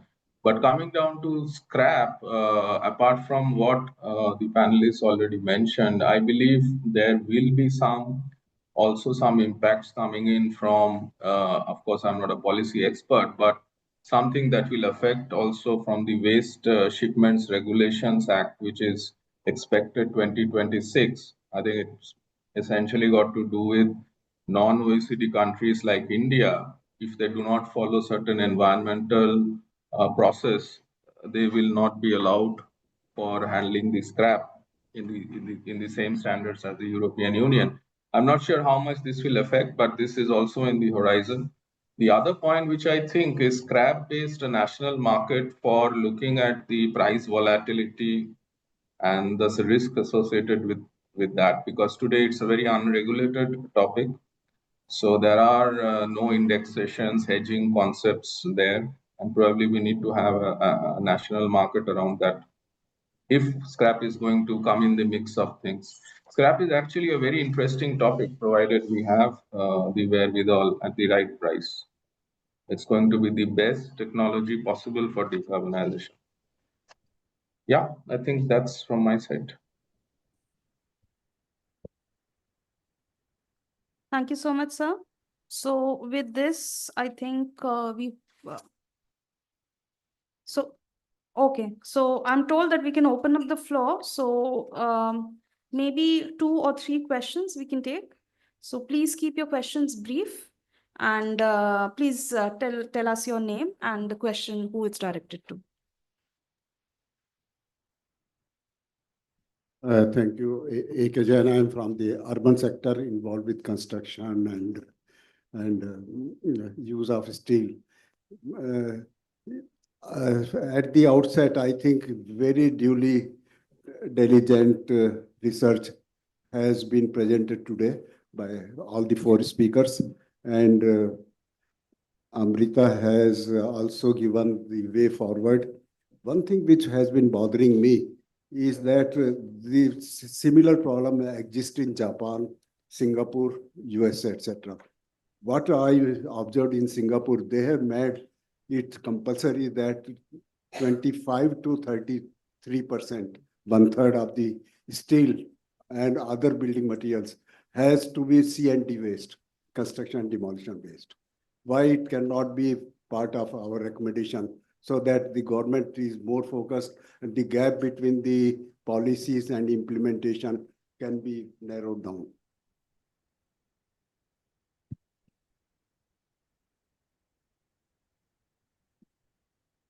Thank you. My name is Trinetra. I'm consulting research. So I wanted to know, well, thank you for the presentation. It does elucidate the fact that EAF and IF is the way forward if we look at emissions and energy. And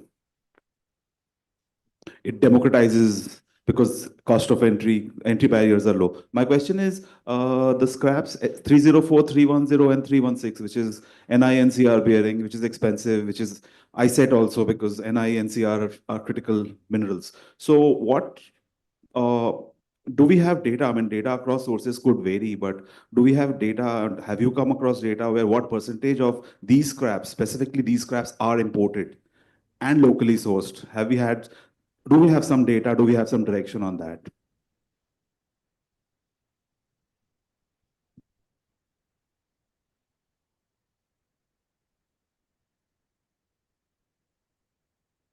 I'm Dinesh Sharma. I'm a journalist. You see, a lot of controversy was about the old ships being scrapped in India, being brought from abroad, and because of the pollution it was causing. So, did we study that that kind of scraps being produced in India, and what is the status now?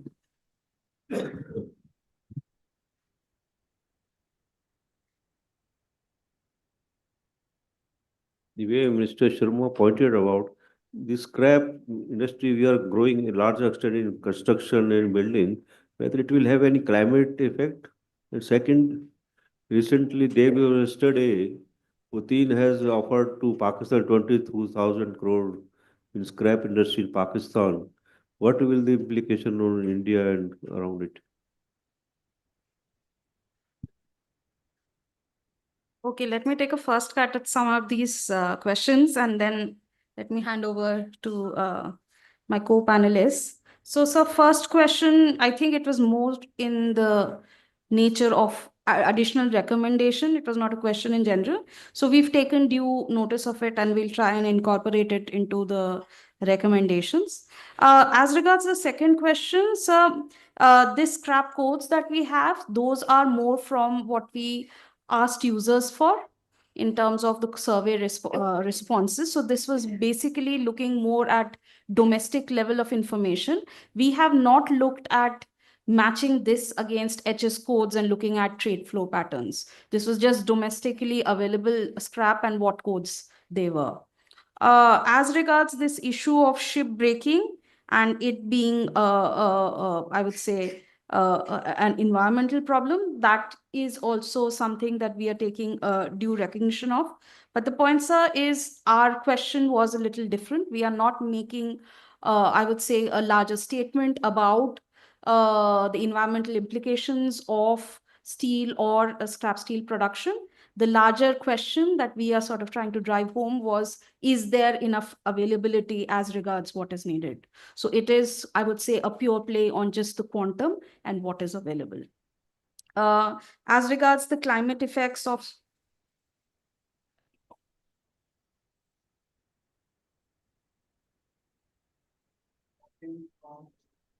from those foreign ships brought to India. So we have, so one of the slides we had shown the availability of steel from scrap from shipbreaking industry. So we have the numbers with us, and these are taken from the government itself. So these are, I would say, pretty reliable numbers that we've used. As regards the climate effects, we have, again, I would say the question was a little different.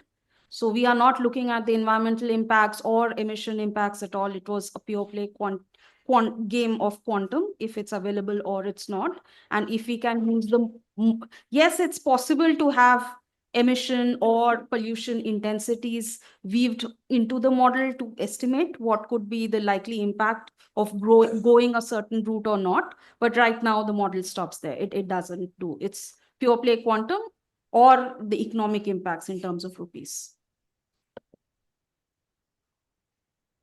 Others, if they want to interject. No, just on the policy bit, a little bit on mandating certain percentage, usage. It's highly problematic because you could come out with a policy, but if you don't have the support mechanism, the supply chain, it's not going to work anyways. And something similar has been seen in many other, areas. For example, critical minerals. Recently, there was a mandate on using recycled critical minerals. Well, if there is no supply, what are you going to do about it? And same thing applies here. As far as grade specific steel scrap availability, I don't think there's any data source that we know of which will provide you that level of granularity. Shipbuilding, yes, it's like I said, human rights, environmental pollution, all those are challenges. I think we should try and think about how to do it better. Of course, it'll also mean then higher cost of scrap, right? That's usually how it plays out. In Pakistan, I don't know. I mean, I don't think it'll make any significant dent, that small capacity of scrap generation. Um, I don't know if they have that much scrap, but anyway, that's a different question altogether. On your question on ship breaking, so I'm happy to connect with you separately because I know we're running out of time. We have done some analysis on that as well, so I'm happy to speak to you afterwards. Mr. Bhattacharjee, if you want to add anything. No, I really don't have anything to add. Thank you. Okay, thank you so much. I think let me hand over to Karthik. Thank you to all the panelists for such an engaging discussion. I would like to now call upon all the authors to join the speakers for a group photograph.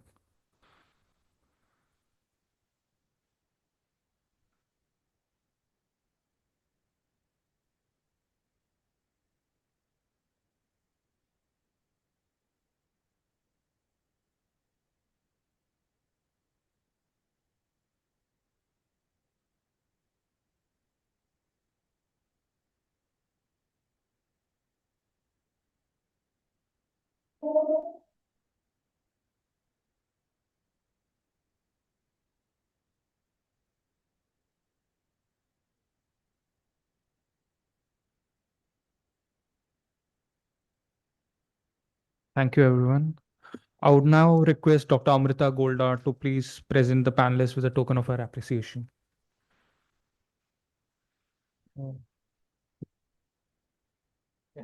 Mr. Hemant Malia. Thank you, sir. Mr. Abhas Singh. Thank you, sir. Thank you, Biswadeep, sir, for joining us virtually. We hope to see you in person for our future events. Thank you. Thank you, everyone. Before we proceed, we will have a short tea and coffee break. We will reconvene in 15 minutes. Thank you so much. Thank you.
Welcome back, everyone. Hope you had a refreshing tea coffee break.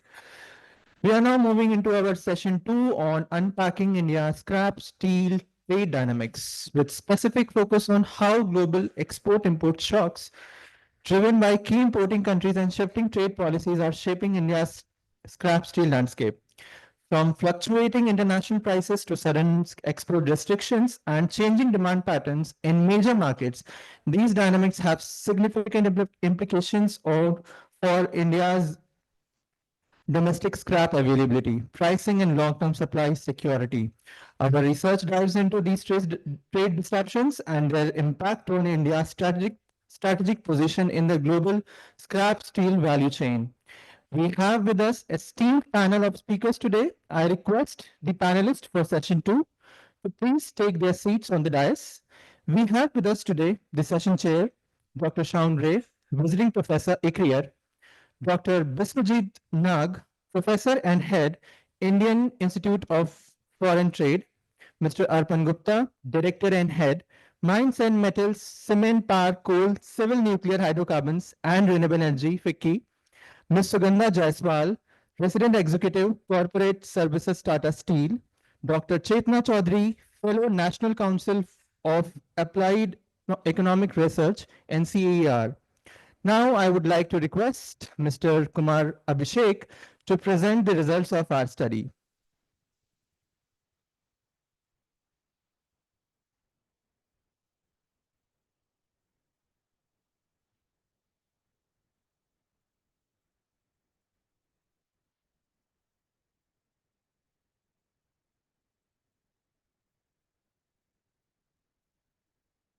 Okay. Thank you, everyone, and thank you, server.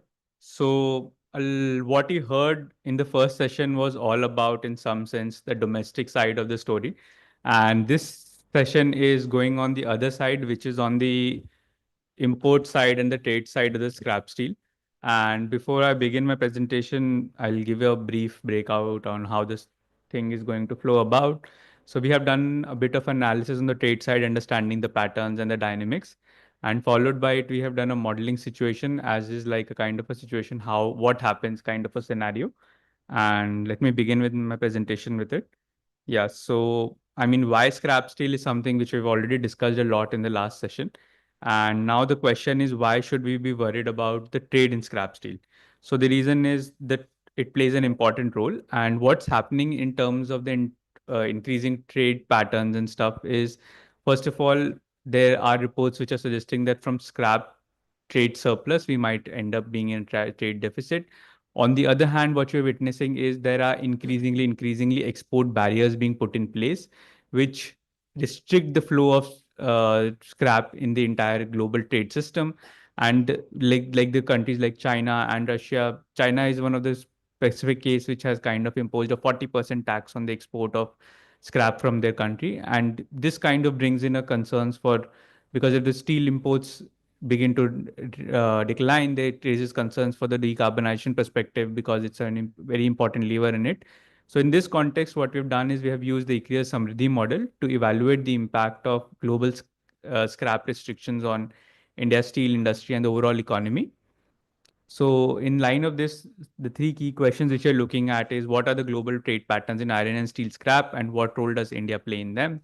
Then how does an export ban by the leading exporters impact the output and international trade of the India's iron and steel sector? And then what are the implications of an export ban on the recycling industry which exists in India in some sense? So this is the first section of the presentation, which is actually using the WITS database to try and understand what's the flow of the trade in terms of the stuff. So, I mean, the first thing, very important part to kind of understanding the whole thing about the trade aspect is understanding how do we actually identify scraps in this database. So, the iron and steel particularly falls as a chapter, entire chapter on in the trade classification, which is chapter 72, and further within which we have the scrap steel as a at a 4-digit level 7204, and further as you see at the 5-digit level, these are the independent products which are classified in it. So I think in the one somebody in the first session had mentioned about the quality of scrap and linking it with the trade in some sense. Unfortunately, the trade classification is not clearly based on the quality side. So maybe that's something which I wanted to flag right now. Then, when we are actually looking at what's happening in terms of steel exports and scrap trade globally, so when we look at the in terms of the value, the scrap steel continues to maintain a 10% share of the iron and steel trade globally. So whatever iron and steel is being traded globally, 10% of it is in a sense from the scrap steel. But when we actually begin to look apart from the value to the volume side, we look at a kind of a series where there's a consistently, slowly, the decline is coming about. So if you look at the graph on the right hand side, it shows you the export volumes globally in terms of the million tons. And what we find is that the numbers are increasingly dropping. And the big gap which you see between the blue line and the orange line is essentially because the intra-EU trade is essentially a kind of a trade within the EU region, but we actually wanted to discount for that fact and see what's the actual scenario in that sense. So that's what you see in it. Then who are the major exporters of scrap steel? And roughly in 2020-23, the scrap steel export in terms of value was about roughly 43 USD billion, of which 13 USD billion was an intra-EU, which was among the EU countries themselves. And if you look at after the EU intra-steel thing, the next major players are exporting a US, UK, Japan, and these are mostly the developed and high-income countries, and there's no fact about it. So it's in a sense a very concentrated export trade kind of a stuff, where the top five exporters are accounting for 85% of the whatever is globally being exported. Then when we look at the other side, which is the like we know who are the exporters, but who are the receivers on the other side. So when we look at the receiver side, the I mean, apart from the top two players, if you want to see, if you just discount the EU part to it in some sense, so then the Turkey and India are the two major players. But there is a very clear distinctive difference between Turkey and India in the sense is Turkey's steel production on scrap steel is highly reliant. Nearly 80, if you look at the numbers, this is from the latest green steel report, which was there by the Ministry of Steel, and it shows that Turkey has 85% reliance on the scrap steel for its production. Although their production is not that significant, but their reliance on the scrap steel is very high. But on the other hand, for us, which we are, the numbers for us are much lower. So that's something which, I mean, 21% is the number which we are, but still it's a significant share. But we are the major importer of scrap steel from the world. Then mapping India's integration in the entire steel flow. So moving from global to more of an India's perspective. So when we actually look at what's happening in overall iron and steel trade, what we find is that there's a cyclical nature in the iron and steel trade which is driving it. But what is interesting is what we find is that whenever there's a upsurge, the imports increase more than the exports. So that's the case where imports have always grown faster than the exports, with a sharp export share being so the export share is kind of increasing, but in the overall basket of the iron and steel trade, but the import share is more or less constant. Then the next part on it is what's the import reliance of the scrap steel in India's iron and steel trade. So roughly whatever we import, of which 30% of it in volume terms is in some sense is the scrap steel. And if we actually try and map that thing with our domestic usage of the scrap as well, what we find is that the scrap steel accounts for nearly approximately 30 to 25% of the scrap that we totally consume is in a sense coming from abroad, and the rest is something which we are meeting through the domestic supply. And interestingly, the domestic supply has increased over time because of I think some of the initiatives by the ministry in terms of vehicle scrap and steel scrap recycling policy. And the domestic availability is growing roughly, if we look at from 2018 to 2024, from 3% annually, from 20 to 25 million tons is what the numbers are suggesting right now. Then who are our top suppliers of scrap steel? So EU, Russia, US, UK, Malaysia, some are the top countries in terms of value terms. And similarly, there's an interesting thing, what if you look at both the charts together, whether you look at in terms of value or in terms of quantity, the top five players are kind of consistent, which shows that there is a consistent price quantity trend. I mean, the price thing is there's not much of a difference in terms of price between the different players in some sense, which maybe is what we can suggest from this. Okay, so before I move to the next section of this, so this is broadly what we have done in terms of the trade analysis part of it. Now we are actually going to a segment where we are talking about what if a scenario kind of a thing. This is more of a exploratory exercise which we have done. What happens when kind of an export restriction comes about for us. So to do this, what we have done is we have actually used the GTAP platform for this. And we have used a very specific model from GTAP community, which is a GTAP power model. So the GTAP power model is in a sense is an extension of the standard GTAP model, but it allows for better accounting of electricity linkages in some sense. And the database which you're using for any CGE model, there is a model which is an key element, and the underlying database is something which forms the another basis. So the database which you're using for this is a GTAP circular economy database. It's a database with a base year of 2017, and it covers about, it has a 99 sectors, and it does a fairly good amount in terms of covering the regional aggregations and stuff. So the sectoral split in terms of this exercise is there, as you can see, there are 5 key sectors. I'll be dealing more in depth subsequently on what each of these sectors kind of represents and why we are looking at it. And then subsequently some of the ongoing work in terms of converting. This is a more of a static exercise which I looked at what if scenario, but in a dynamic setup, we can look at what if subsequent years, how does that changes respond, and those kinds of stuff which we can look at. Okay, so the GTAP Circular Economy database I mentioned, a very interesting part about this database is, in a sense, is about the recycling sector. So this database actually envisions a recycling sector specifically for metals and primary kind of a stuff. So the recycling sector has a very important role in the database to play, in the sense that it's responsible for gathering the inputs from the other sectors, and then it's responsible for supplying the output, the recycled output from the sector to the secondary sector. So that's a very important role which the sector is playing. And in terms of iron and steel, we have a mining sector, which is the mining of the iron ore. Then in terms of primary, we have the BEF, BOF routes of steel production. Then secondary is the EAF, IF routes of steel production, the recycling sector, as I mentioned. And the casting is a downstream sector, which is responsible, for instance, processing of steel, crude steel in some sense. Then the GTAP power model, as I mentioned, it's a model based which distinct electricity generation technologies within a CG framework, and it accounts for factors like base load versus peak load kind of an aspect. The reason behind using the GTAP power model is because the GTAP circular economy database in itself is an extension of the GTAP power database. So that's the reason why we are actually using the GTAP power model in this analysis. And because, as I said, it's a very extensive coverage in terms of the sectors and the regions, but to have a more guided and a focused trade analysis, impact analysis that we're trying to do. So we actually aggregated the entire database, and we have done it into 29 sectors and 20 regions.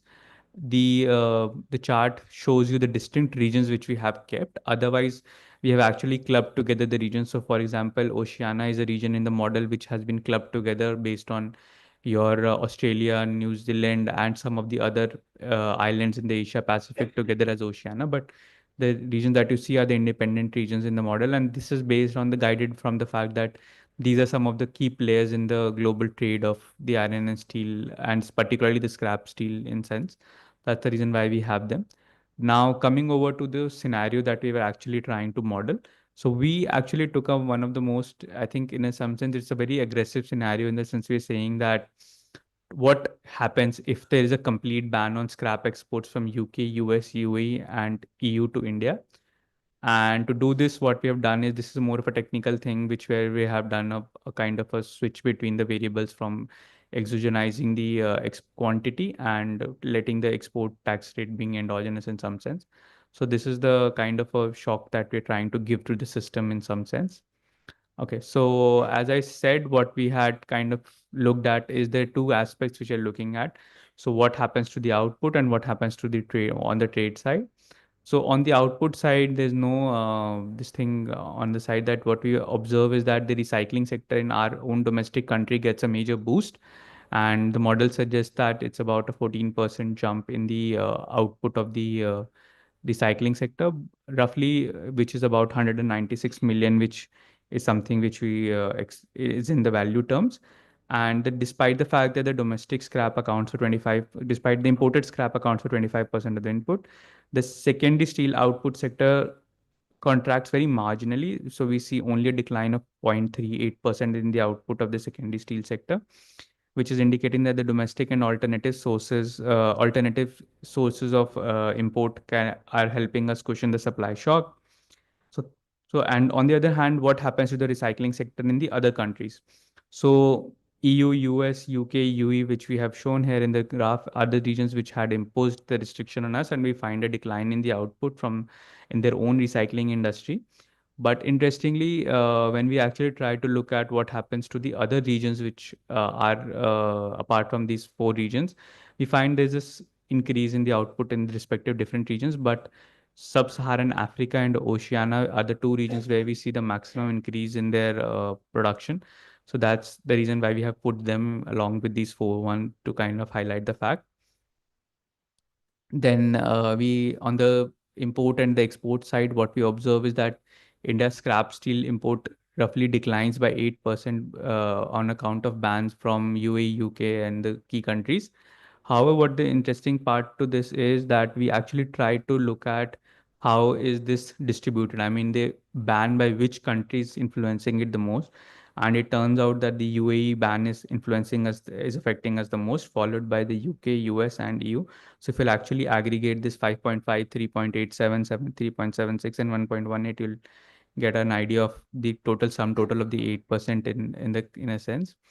Then the next thing we actually wanted to understand is to break down this 8% together import decline in terms of the region. So definitely there are some regions which the four regions import will decline, but there are other regions from which we expect the uh, imports to increase. And I mean, this is sort of a caveat here, but the fact is that have not considered any kind of a situation. We have let it be a free flow that, the Sub-Saharan Africa and the other countries will respond to the changes in the market dynamics and the price dynamics which come about.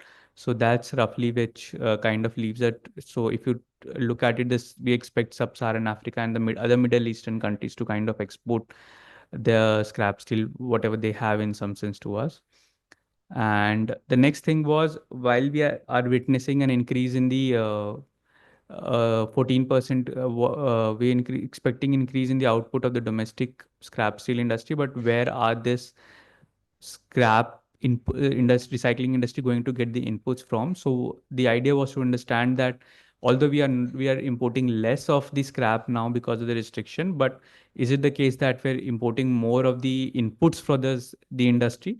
And it turns out that both the domestic and the imported input both will grow in a similar fashion, and it will be primarily driven by your domestic metal products industry, the BOF route of steel production, which will kind of add on to the input to the recycling industry.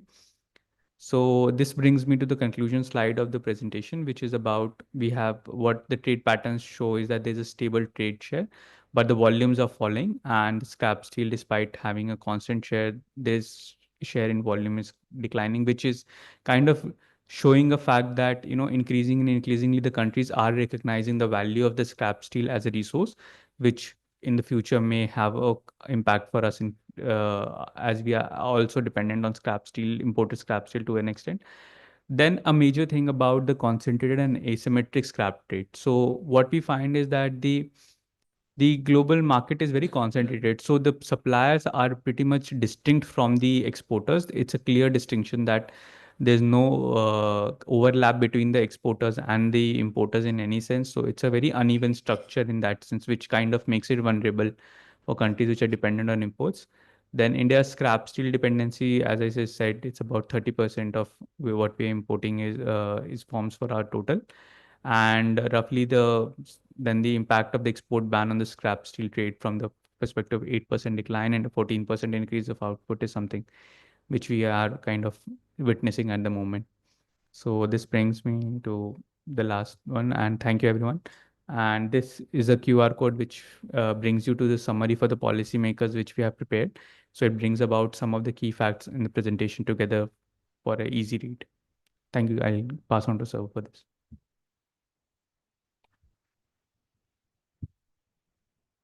Thank you so much, Abhishek, for giving the insightful presentation. Now I will request Dr. Shaun Ray to initiate the discussion.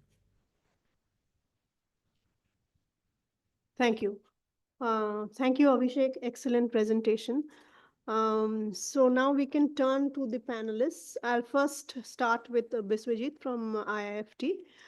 So, given the current global trade environment and where the key exporter like EU is considering the scrap export ban, how would you assess the impact on the Indian steel sector in advancing the steel-based production?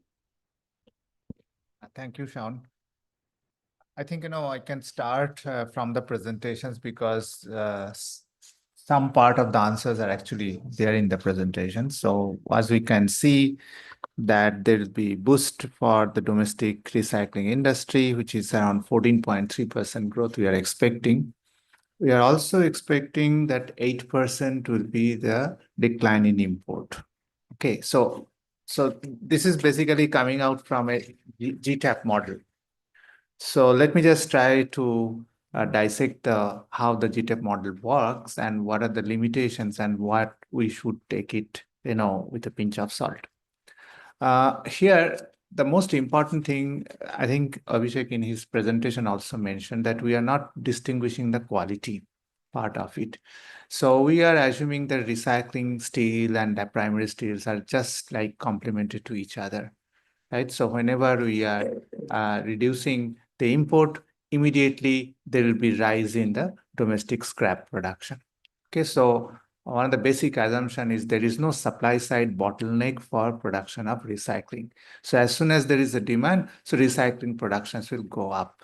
So I think if we draw from the last session, we have seen a lot of bottlenecks. So definitely, whenever the import goes down, that does not necessarily mean the domestic recycling industry will go up significantly, because we discussed about formal and informal sector distribution. We also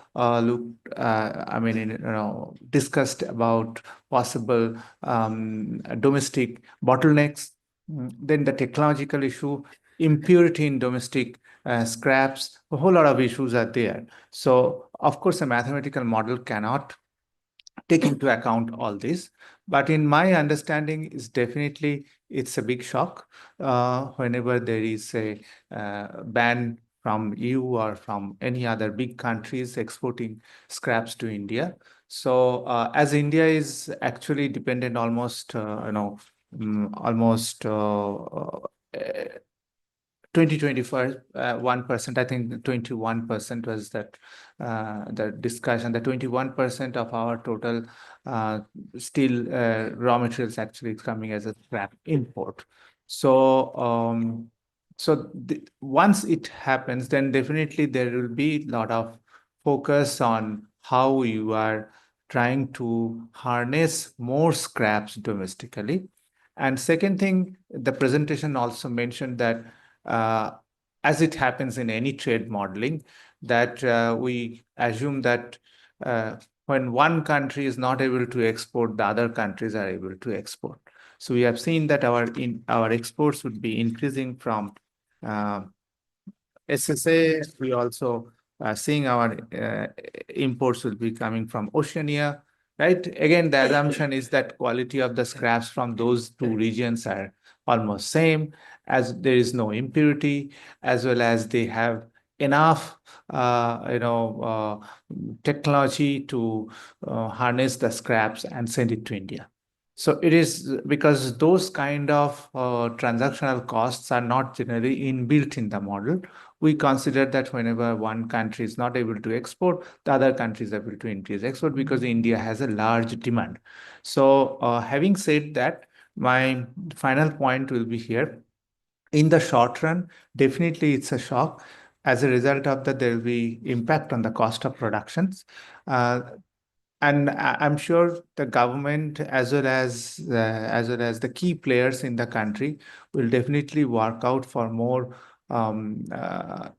more useful policies in this case, and some of them we discussed in the last session. So maybe in the second round we can discuss about that. But cost will be in the short run will be a matter of concern. Maybe in the long run we'll have some positive impact of the domestic scrap industry's policy and getting a better quality product. So because domestic quality of scraps is a major concern. Thank you. Thank you. Let me turn to Sugandha now. Sugandha is from Tata Steel. In view of this export restriction, so do you think that India's target of 50% scrap in steel feedstock by 2047, is it feasible, or what do you see as a alternative timeline, and what is the view from the industry on this? Thank you, ma'am. I think I have heard Abhishek also, Bishwajit sir also was speaking on the similar lines. So enhancing usage in primary steel production from 15 percentage to 50 percentage by 2047 is a target that has been taken by India. So, 22 percentage of the country's steel is produced through recycling. And there is a need to include the informal sector also to increase this production from the steel, of steel from the scrap. So, if we see Ministry of Steel commitment, by 2030, we should reduce the CO2 emissions by 50 percentage from the current 2.85 to 1.4 CO2 per ton of crude steel that is produced. So, and to able to do that scrap, the scrap will play a very important role. So the percentage of scrap usage will increase from almost around 25 percentage from the current 15 percentage in next 5 years with this vision of 2047. So which means the percentage of the scrap for the production of the steel should go up by 50 percentage, and only 50 percentage will be dependent on the iron ore. Now, if we see the structure of steel sector in India, which is significantly very different from other countries. Developed countries have higher share of scrap in their total steel production. The pellet uptake is very high. The grid is less carbon intensive, and lower carbon fuels like natural gas are available at an affordable price. Conversely, India has a very limited scrap availability, and natural gas is is significantly very expensive. So additionally, India has a low grade iron ore and coal whose usage has been increasing the overall energy consumptions and emission. So if we see the beneficiation, pelletization, scrap utilization, which will be a very key material efficiency measures for steel sector.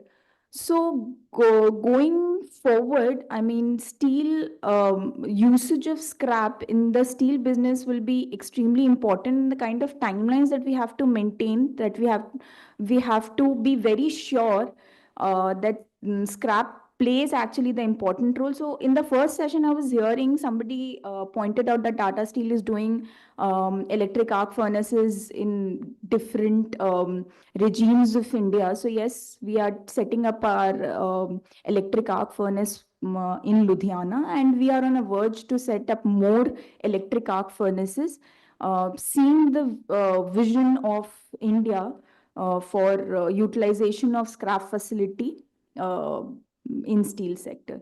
So I will end here, ma'am. Yeah. Thank you, Sugandha. Let me turn to you, Arpan, now. Arpan is from FICCI.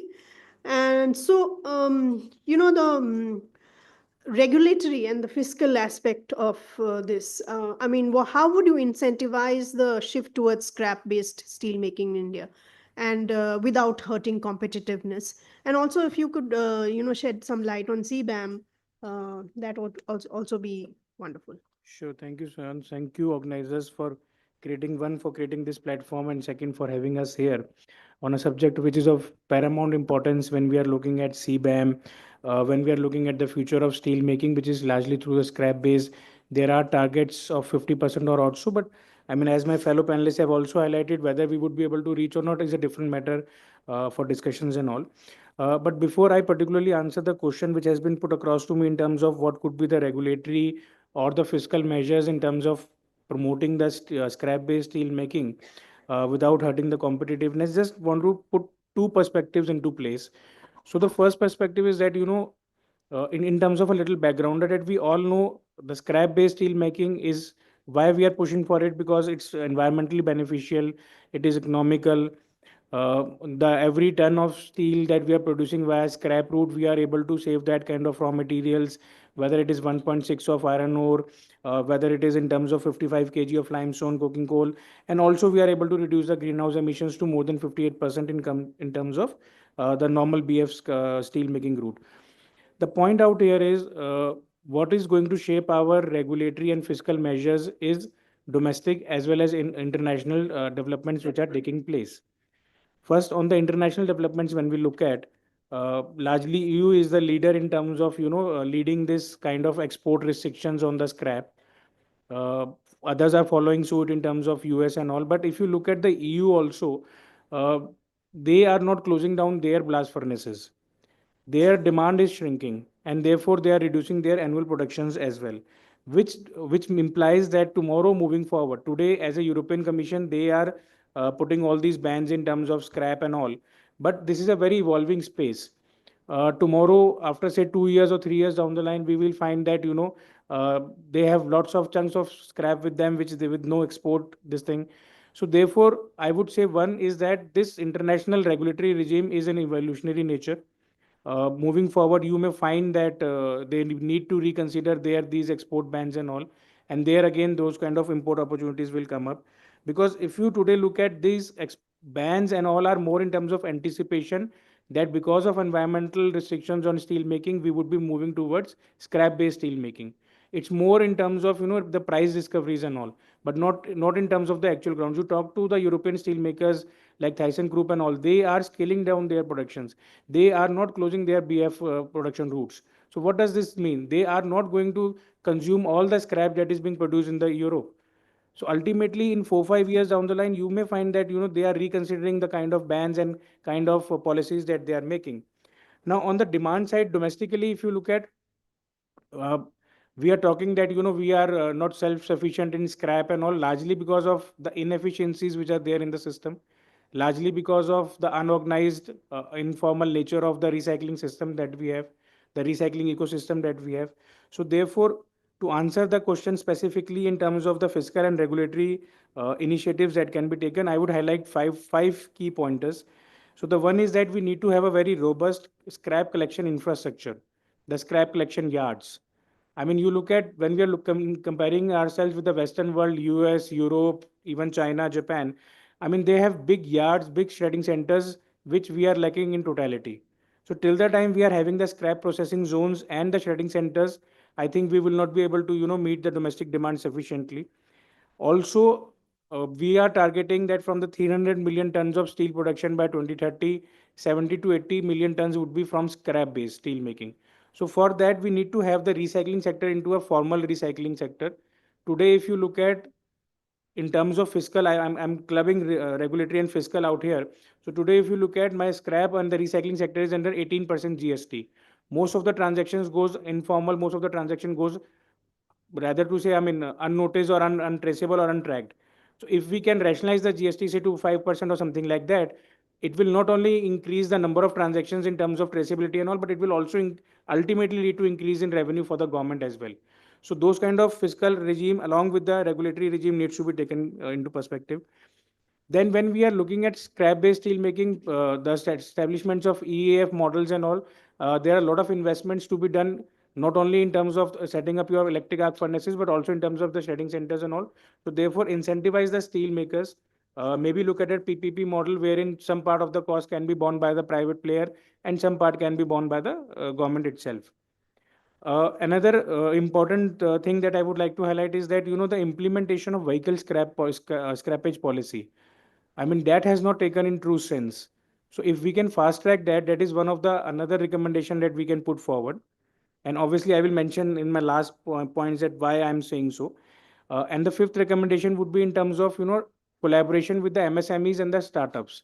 There is a lot of work going on at the startup level in terms of how scrap can be efficiently utilized for further processing, especially in steel making, how we can have more of scrap collection, processing, certifications. So bringing them into the value chain, bringing them into the ecosystem would be equally important when we are looking at developing the recycling ecosystem in the country to meet the domestic demand sufficiently when we have all these kind of evolutionary regimes going all across the world in terms of export ban for the scrap. So and lastly, I would like to leave with two particular thoughts. When we are looking at steel making through scrap, there are two major routes of scrap that we look at. One is the automobile scrap, and the other is the construction scrap. For the automobile scrap, if you look at, I mean, apart from your major 10 cities, 12 cities, you will find that most of the vehicles are being sold in the nearby areas because the price that you get in your nearby states is not equivalent to what you are getting while you are scrapping your vehicle. It may be very, very fit to, run on the roads, but because of the policy, I have to get it scrapped. But the price that I will get is not even 10% of what I'm going to get in the nearby states. So there needs to be a reconsideration in those kind of measures that, otherwise the scrap will not happen and these vehicles will obviously go into the other regions, other those 10, 12 cities.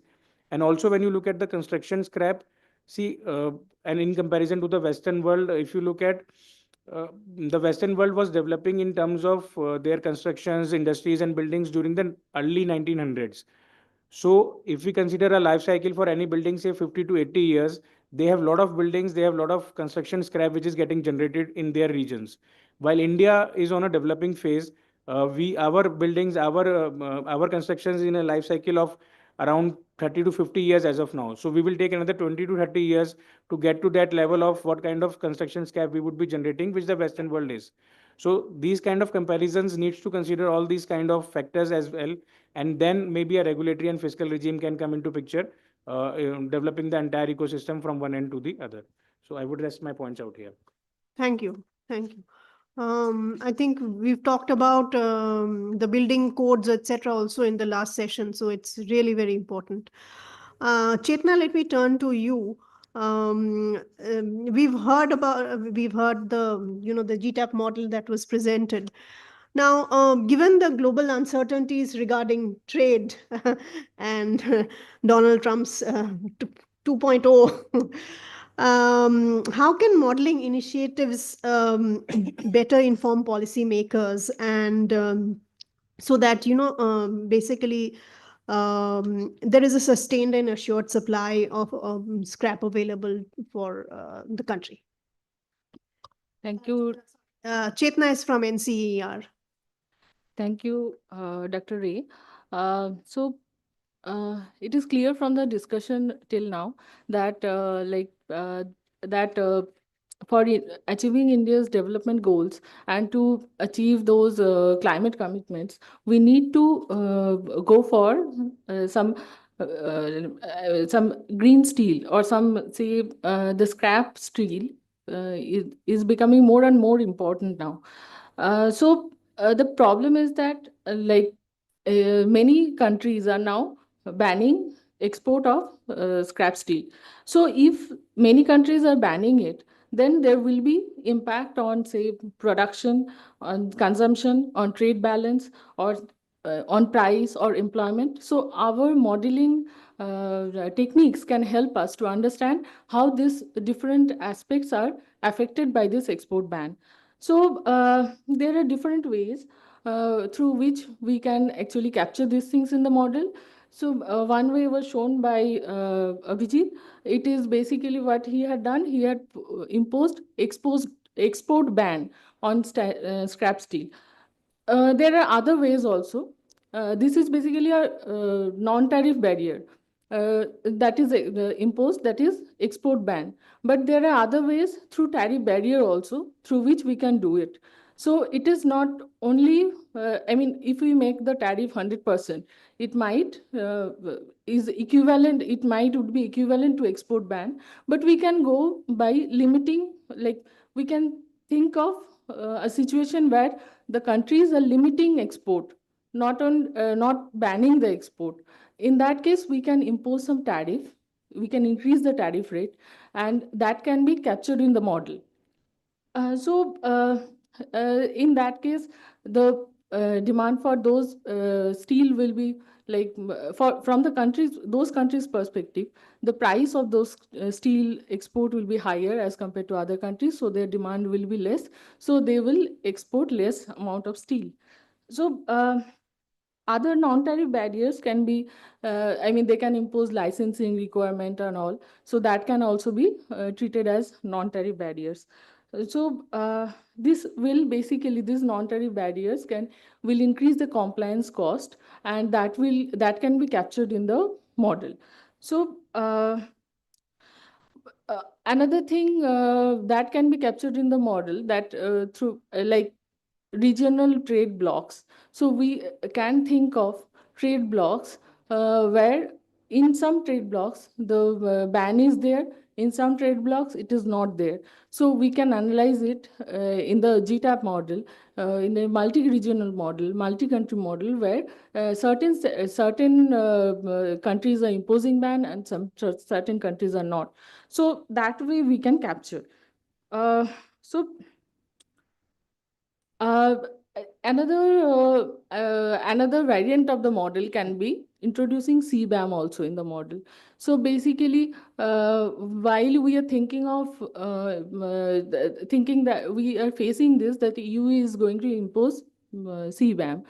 Here, what the countries will do, they will impose some tariff. They will impose some carbon tax. And at the same time, if we can model export ban also for some countries. So that way we can develop a model, we can address both the issues. There can be other modeling techniques like introducing material flow analysis or circular economy analysis in the model, where we can change the recycling rate. That is also already discussed, that recycling rates also vary across countries. In some countries, recycling rate is very high. In some countries, it is not. So we can introduce recycling rate in the model, or say we can introduce technical efficiency in the model. So these different variations can be done, and it will make the model closer to the real world problems. There can be regional analysis also. There can be sectoral analysis also. So say for India, when this vehicle scrappage policy will be placed, then there will be some states where there will be more availability of scrap vehicles, scrap steel from old vehicles. So in that case, what we can do, we can actually make a regional model. In NCR, we're making some regional model also. If we can understand the trade between these the states and the exchange of scrap steel between different states, that can also give us some real life situation. And also another thing we can do in the model to understand different situation, different scenarios, is to change the Armington elasticity. It is basically the substitution between imported and domestically produced goods. So the panel members are already discussing that if the export is banned and there is no availability of scrap steel, is the existing industries ready to use the domestically produced scrap steel? So we need to understand how much we can go, how much we can do about it, and how much we can change in the model to understand different situation and different points of policy emphasis. So, these are my suggestions, and I can, for Abhijit, I can say that it is a nice paper, and if you can elaborate more on recycling sector, how it is estimated, how it is defined, and what kind of recycling rates are they using, and that will be nice. And also say can we introduce something like technical efficiency for different scenarios, and say for say you were saying in your model, you were saying there is export ban, so you can do some limit of export through the tools like tariff and other say compliance cost kind of thing. So can it be done in your model? And of course, this is also, I also think that the effect will be different from short run to long run. So if it can be a dynamic model, that will add to the value. Thank you. Thank you, Chetna. Now, one question that any of you want to pick up or all of you want to pick up is basically, these national level scrap exchange platforms, something that Chetna also talked about in the regional level. Do you think that this can help market efficiency and price discovery in India? Chetna, you want to go first? So, I mean, as I was saying, in regional model, we can actually we can see how the different types of market exist here, and I mean the policy level at different regions are very different. So, if there is any national exchange program of scrap steel, it will be beneficial because of two reasons. One is the sector is very much informal. There is no I mean no opportunity of price discovery. People don't know what price is prevailing in what region. It is mostly local. It is mostly like regionally differentiated. So it's basically a local network that actually that actually determines this market, dominates this market. So if there is something, if this problem can be, there is some digital platform where the demand and supply can be matched, that will be helpful. And also say, but there is this challenge that there is not much skill on digital platform for those people who are working in this market. So we need that. And also what we need is infrastructure support. So basically, if we talk about it, say, national exchange program, so there we need the scraps need to be transported from one region to another. So there need to be some infrastructure support. There need to be some logistic support. The transaction costs are generally high. So we need to see how this transaction cost can be reduced, and there need to be policy support, like what other panelists are also saying. This collection is not very organized, and there is the need for segregation of different qualities of steel. So though if those things can be achieved, national exchange platform would definitely improve the availability of scrap steel. Just to add to what Chetna mentioned, we have been talking about the inefficiencies and problems in the system. So we believe that this some exchange kind of a platform will one will wipe out all those kind of inefficiencies that are there. It would be a centralized and transparent platform. So obviously the price discoveries would be better. And also in terms of the scrap that is being sold at those exchanges would be in terms of certified and verified in terms of the quality. So in the presentation there was a point on quality aspects as well. So I believe there would be key 3 4 benefits that will attribute if we are having this exchange based model wherein the price discoveries, because there is no intermediary and there are demand supply dynamics working on, so price discovery would be much better. Inefficiencies are getting wiped out.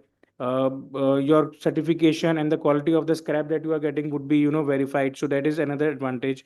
And as Chetna mentioned, the warehousing and the transportation plus the digitalization would be important aspects to be added.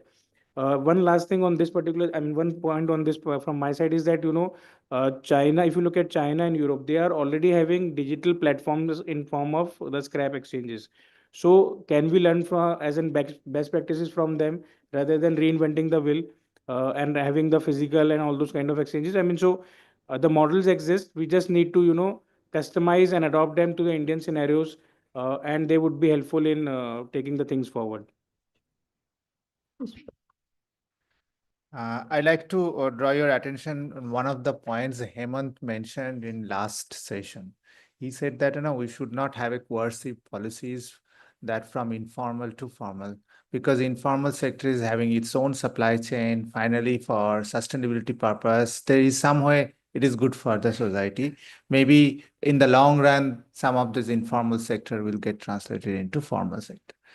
But if you look at the scrap demand in the country, and if you informal sector generates, being traded in so much of scraps and finally get ended in the informal sector itself, then it doesn't serve the purpose. Okay. So what we require is basically what I personally feel that now we can start with creating more demand of the scraps. Okay. And exports banned from the developed country will automatically create a demand for more domestic scraps. So the two policies, one is basically extended production responsibility policy. Another one is basically for automobile scrappage policies. These two policies, I think, it is the time to increase the responsibility of the private sector, those who are in these sectors. For example, most of the automobile companies having certain targets, like to reach up to certain level of scrap use. So what will happen in such cases? There will be demand generated from these sectors, and this demand slowly will percolate down to the informal sector. Now, what is important here? Digital platform is a wonderful concept, but informal sector is always out of this digital platform. So how do we incentivize these informal sectors so that the scraps finally being traded at this digital exchange platform? So the role of startups here is extremely important. As far as I know, there are many startups coming up in this area, not only in metal, but also in plastic and also in electric batteries, EV batteries. So these three sectors, the startups require certain incentive. It could be fiscal incentive.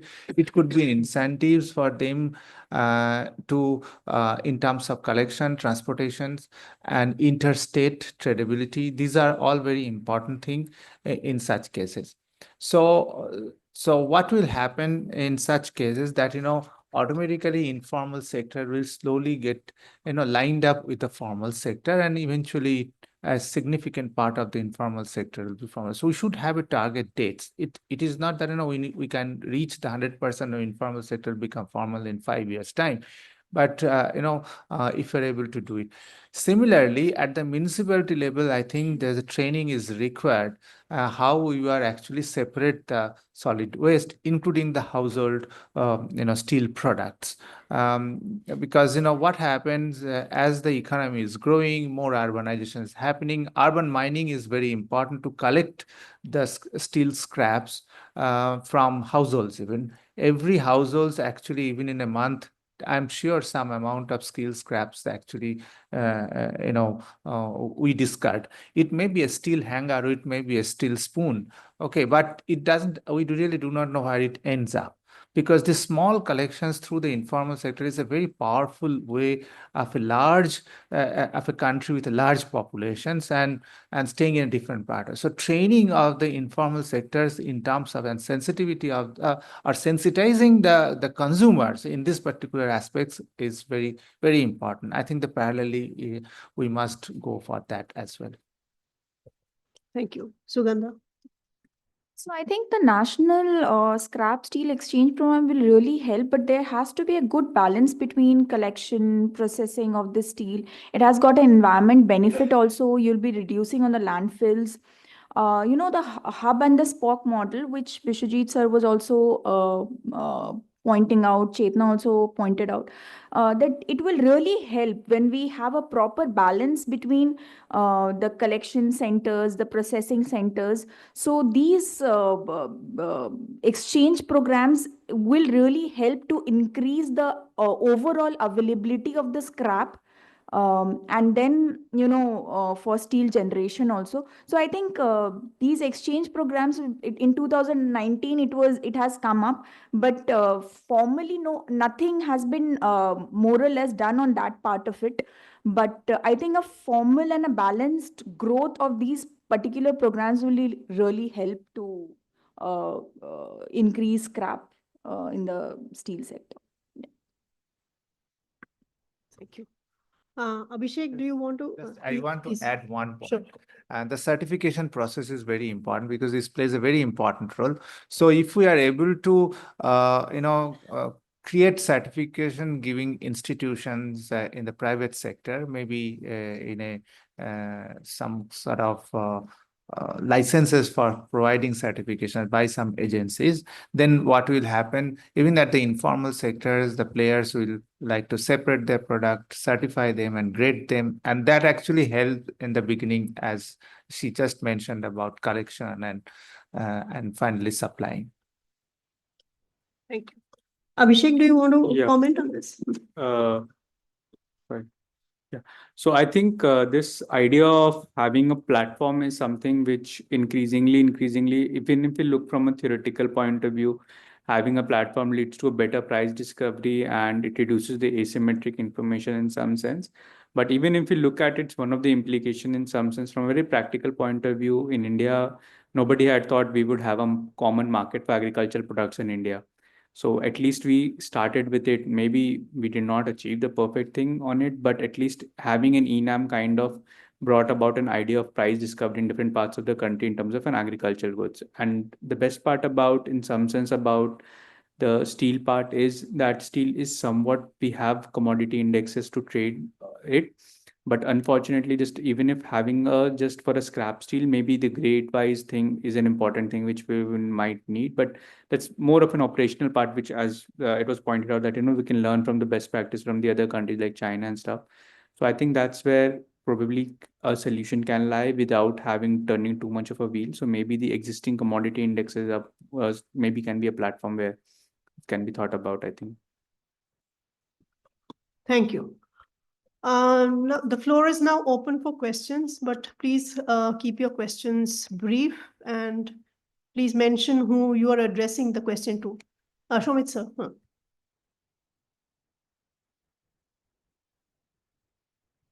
I'm Shomit Dasgupta. I'm from ICRIER itself. My question is primarily something clarifications. I was just trying to understand. I assume that the pool cost of imported scrap steel is higher than the domestic cost.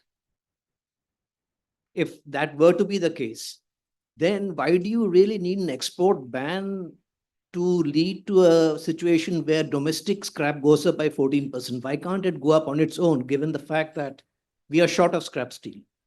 Maybe Abhishek or Chetna, who has worked on this model, can elaborate. So that's a very valid question. We haven't actually looked at price in that depth, so maybe we can look at it and then discuss this. But yeah, that's a point, something which we can look at it. In fact, we had a similar situation in the fertilizer sector at one point. So, Chetna. I think this is an interesting question, and also not only it should be discussed. The price should be considered in the analysis for different countries as well, because the quality of steel that is exported from different countries are different, and the regulations are also different. So this can actually give us some good results. Just to add, you are asking in terms of the domestic scrap prices. So if you look into the perspective, the kind of scrap that is being generated is more towards from the longs, which have been used in the construction. Those are specialty steel. The scrap, I mean, why will it be expensive when it will be expensive in the domestic terms would be when you are scrapping it from the specialty steel utilization. Till date, large part of your scrap which is available domestically is largely from your longs, which is in the construction side, which is not that expensive. So not only the demand and supply dynamics or the import-export dynamics, it's also in terms of the quality, it's also in terms of the type of scrap which is available. I mean, I cannot have a scrap produced from automobile, from my construction, from my specialty steel at the same price. So the kind of prices that you are currently seeing is largely because the scrap is being generated from the construction sites, not from your specialty steel applications. Yes, there's a hand at the back. Please introduce yourself. My name is Trinetra Agarwal. So my question is for Professor Nag. So I think you mentioned the point where you said that if a certain country or group of countries impose an export ban, then we would have scrap export ban. Then we may have other countries coming up, something like Oceania. So what countries do you see coming up? Which regions, which geography, something like Africa, LATAM, and what incentivizes them to open up or develop their outbound scrap supply chain? No, I refer to Abhishek's presentation actually. So I found that there are two regions. One is Sub-Saharan Africa, which is SSA, and Oceania, from where there's a positive growth, and there's a negative growth for obvious reason because there's an export ban. I am not working on as such the trade of scrap steel. So I really can't say at this moment that which would be the most important countries from where we should import it. But having said that, what I understand that India imports a lot of scraps, steel scrap, which are actually just mentioned as the specialty steels, which is basically high quality scraps. Okay, the scraps generated in the country actually from the construction, and on an average 5 to 15% impurity. So cleaning the scraps and making steels out of it, again, there's an additional cost. So we are not able to compare the cost.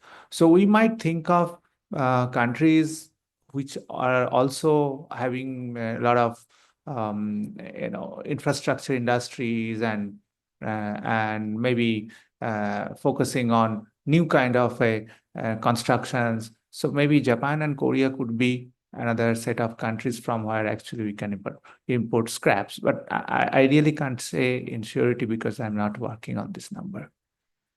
Yeah, maybe Abhishek can correct if my analysis on that part is wrong. Is what the study and what Dr. Nag also wanted to point out is that those countries which are developed into the developed side, which is like New Zealand and all those countries, they would be having scrap, but their domestic steel-based manufacturing is not that strong. So therefore, you will find that they would be more towards export opportunities because the domestic consumption may not be there. So that's my analysis of what has been said and what has been presented. Since domestic consumption would not be there, so that's why they would be looking to tap those opportunities, which would be created because of the bans by the EU's and the US of the world for the steel scrap. And I mean, maybe Abhishek can throw more light other than what I can. Just one more adding to it. I think from Arpan's point also. So what is said that the EU is basically a declining market. At the same time, there is an exports ban. So sooner or later, there will be a lot of surplus scraps. So eventually, we'll also import from EU. Also, EU needs to go down in terms of their scrap. And you mentioned that. And that is very much expected in 4-5 years. You will see they would be. I mean, so if you look at the CBAM also, I mean, Dr. Ray also raised that point with me for the CBAM.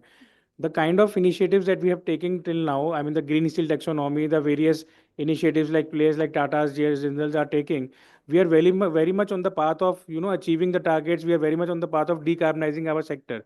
So there is no need to worry in terms of the CBAMs and all. It is just that we have got a feel and a perception that something scary has come from the European world because they want to restrict the import. But it is not that.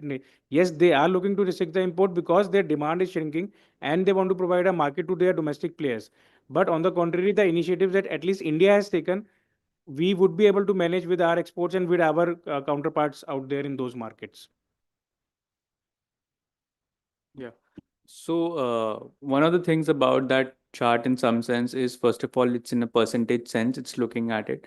So this is something I think which you have written down in the policymakers as well, subsection as well. So idea is it's because in the percentage sense, it's a low base, it's leading to a much larger effect in some sense, I guess. Plus what I mean, unfortunately, in a kind of a CG framework, we are actually looking at things in terms of values and prices. So that's where the prices begin to play a major role. So I think when we actually look at in terms of quantity and put more restrictions on how much can they export and the limitation in their own generation, then that can actually give us the exact number in terms of more of a production side of it. But the value terms, it's showing up in that kind of a percentage aspect. Any more questions? There's a mic here, please.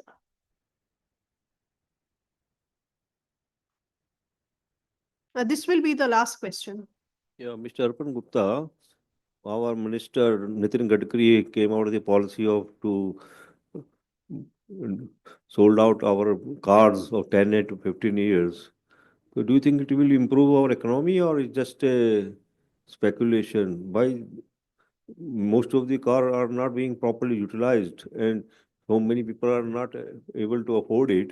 So why to make it a mandatory just to increase our economy or what do we want? See, it's a multiple effects that are being targeted from such kind of policies. So one obviously there would be a 10% of the population, I would say, whose 15-year-old vehicle would be very fit to use. But if you look at, there would be a large chunk where the vehicles are not fit to use. So that's why this policy was implemented. And but that's what I mentioned, that is this policy being truly implemented? Because even those 80% cars which are not fit to use, I mean just look at the cars which have run more than 10 lakh or even 5 lakh kilometers in 15 years. So they are not in terms of fit for the from the environmental perspective, but ultimately they are being sold to the nearby regions and the areas and the states. So is that policy in terms of correctly implemented? So that's one point. But to answer precisely to your point is that there were multiple points that were targeted. One obviously was in terms of the sales of the automobile, so which will give a boost to the domestic consumption. Obviously, the economy will get a boost. The environmental impact was also targeted, and also targeted was the in terms of the consumer health and safety. I mean, the old vehicles after running so many kilometers, in terms of their durability also stands up question. So that's why all these kind of things were looked into. And I remember when this policy was implemented, there was a careful analysis which was being done, that what should be the number of years. 15, even 18 was considered at a point of time.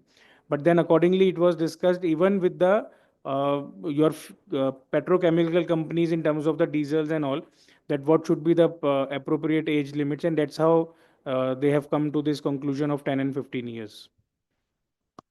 But yeah, as I said, it was multiple approach, multiple levels that were being targeted with one policy. Okay. Last words, Chetna. Anything if you want. First thing is that this is a very good platform to exchange ideas and share our thoughts and learn from others. So basically, this kind of modeling initiatives can give us, can prepare us to face those like the climate conscious future that we are going to face, because all those countries are like EU is coming with CBAM, and there will be more and more regulations like this, and we need to be very prepared with all our modeling tools and with all our analysis to face this kind of situation where we can promote a circular economy. Thank you. Thank you. Last. Sure. Yep. So thank you so much to the organizers for one to create this platform, which is on a very important subject when we are looking at the future of steel making. See, it's not from only from the perspectives of the environmentals or the CBAMs, and even the London CBAM now is coming again into the picture. So it is not only from that perspective, but it is also from a perspective that there. I mean, the scrap-based steel making is the future towards the 2047.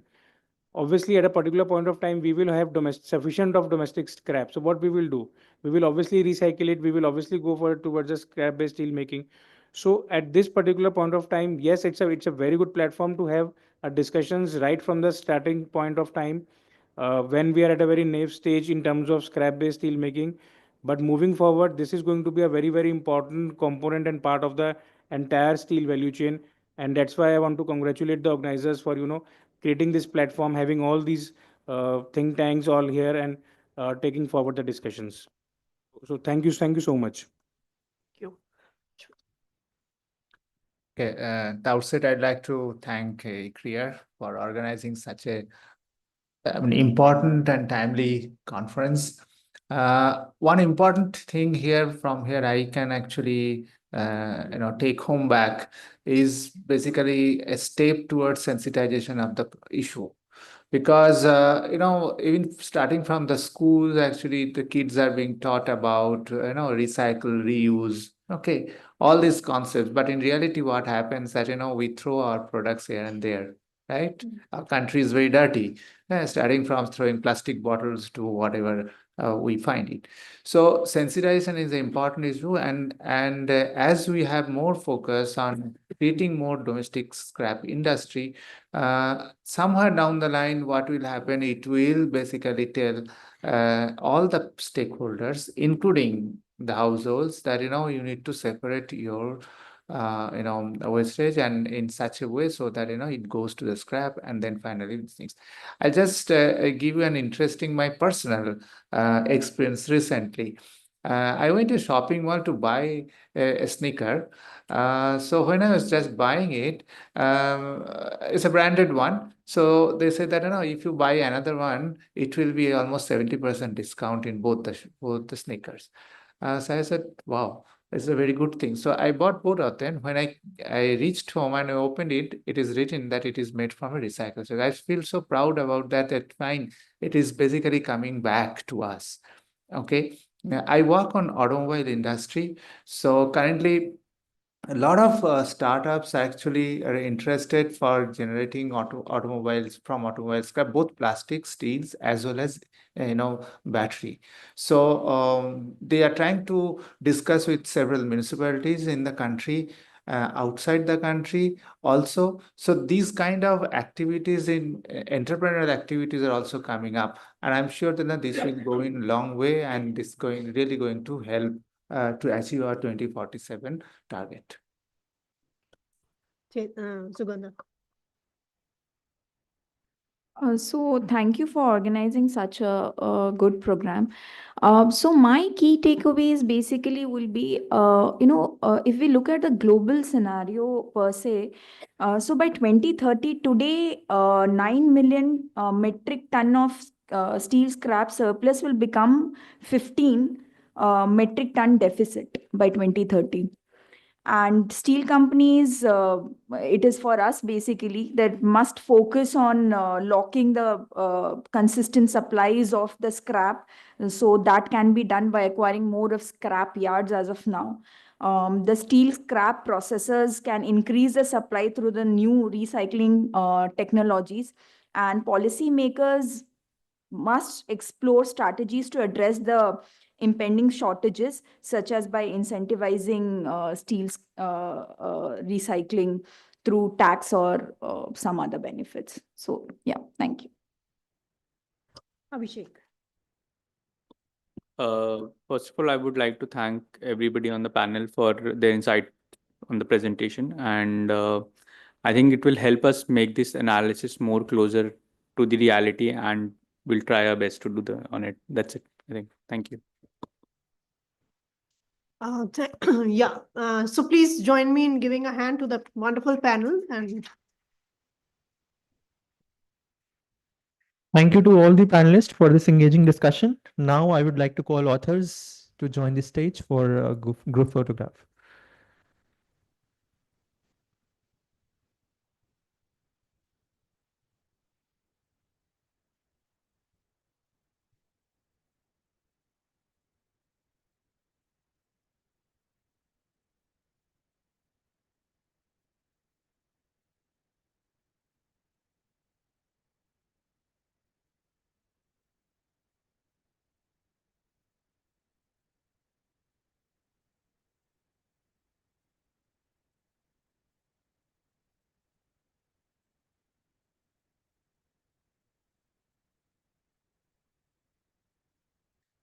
Now I'd like to request Dr. Amrita Goldar to please present the discussants with a token of our appreciation.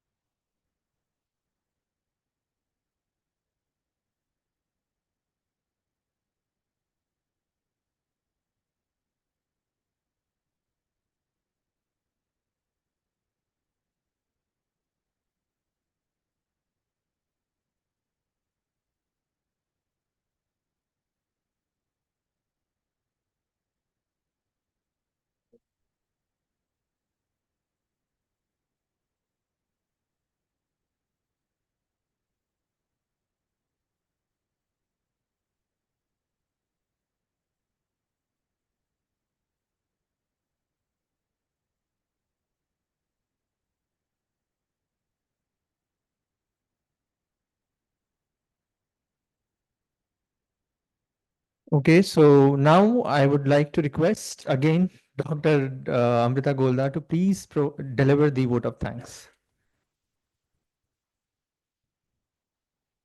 Uh, Thank you very much. I think we've heard a lot since the morning. I think a lot of it is food for thought that we plan to include as part of our report. But there is a lot of, I would say, new, fresh ideas that we've generated that would probably be helpful for us as well as other researchers listening in terms of how this area can be, or work on this area can be taken forward. In the order in which they came, so I have the list in front of me. So from the Shakti team, let me thank Sachin, Bansi, who's sort of extremely helpful behind the scene, Anushka, who's sort of amidst us. From session one, panelists, Hemant Malia, Abhas Sinha, as well as Mr. Bishwajit Bhattacharjee.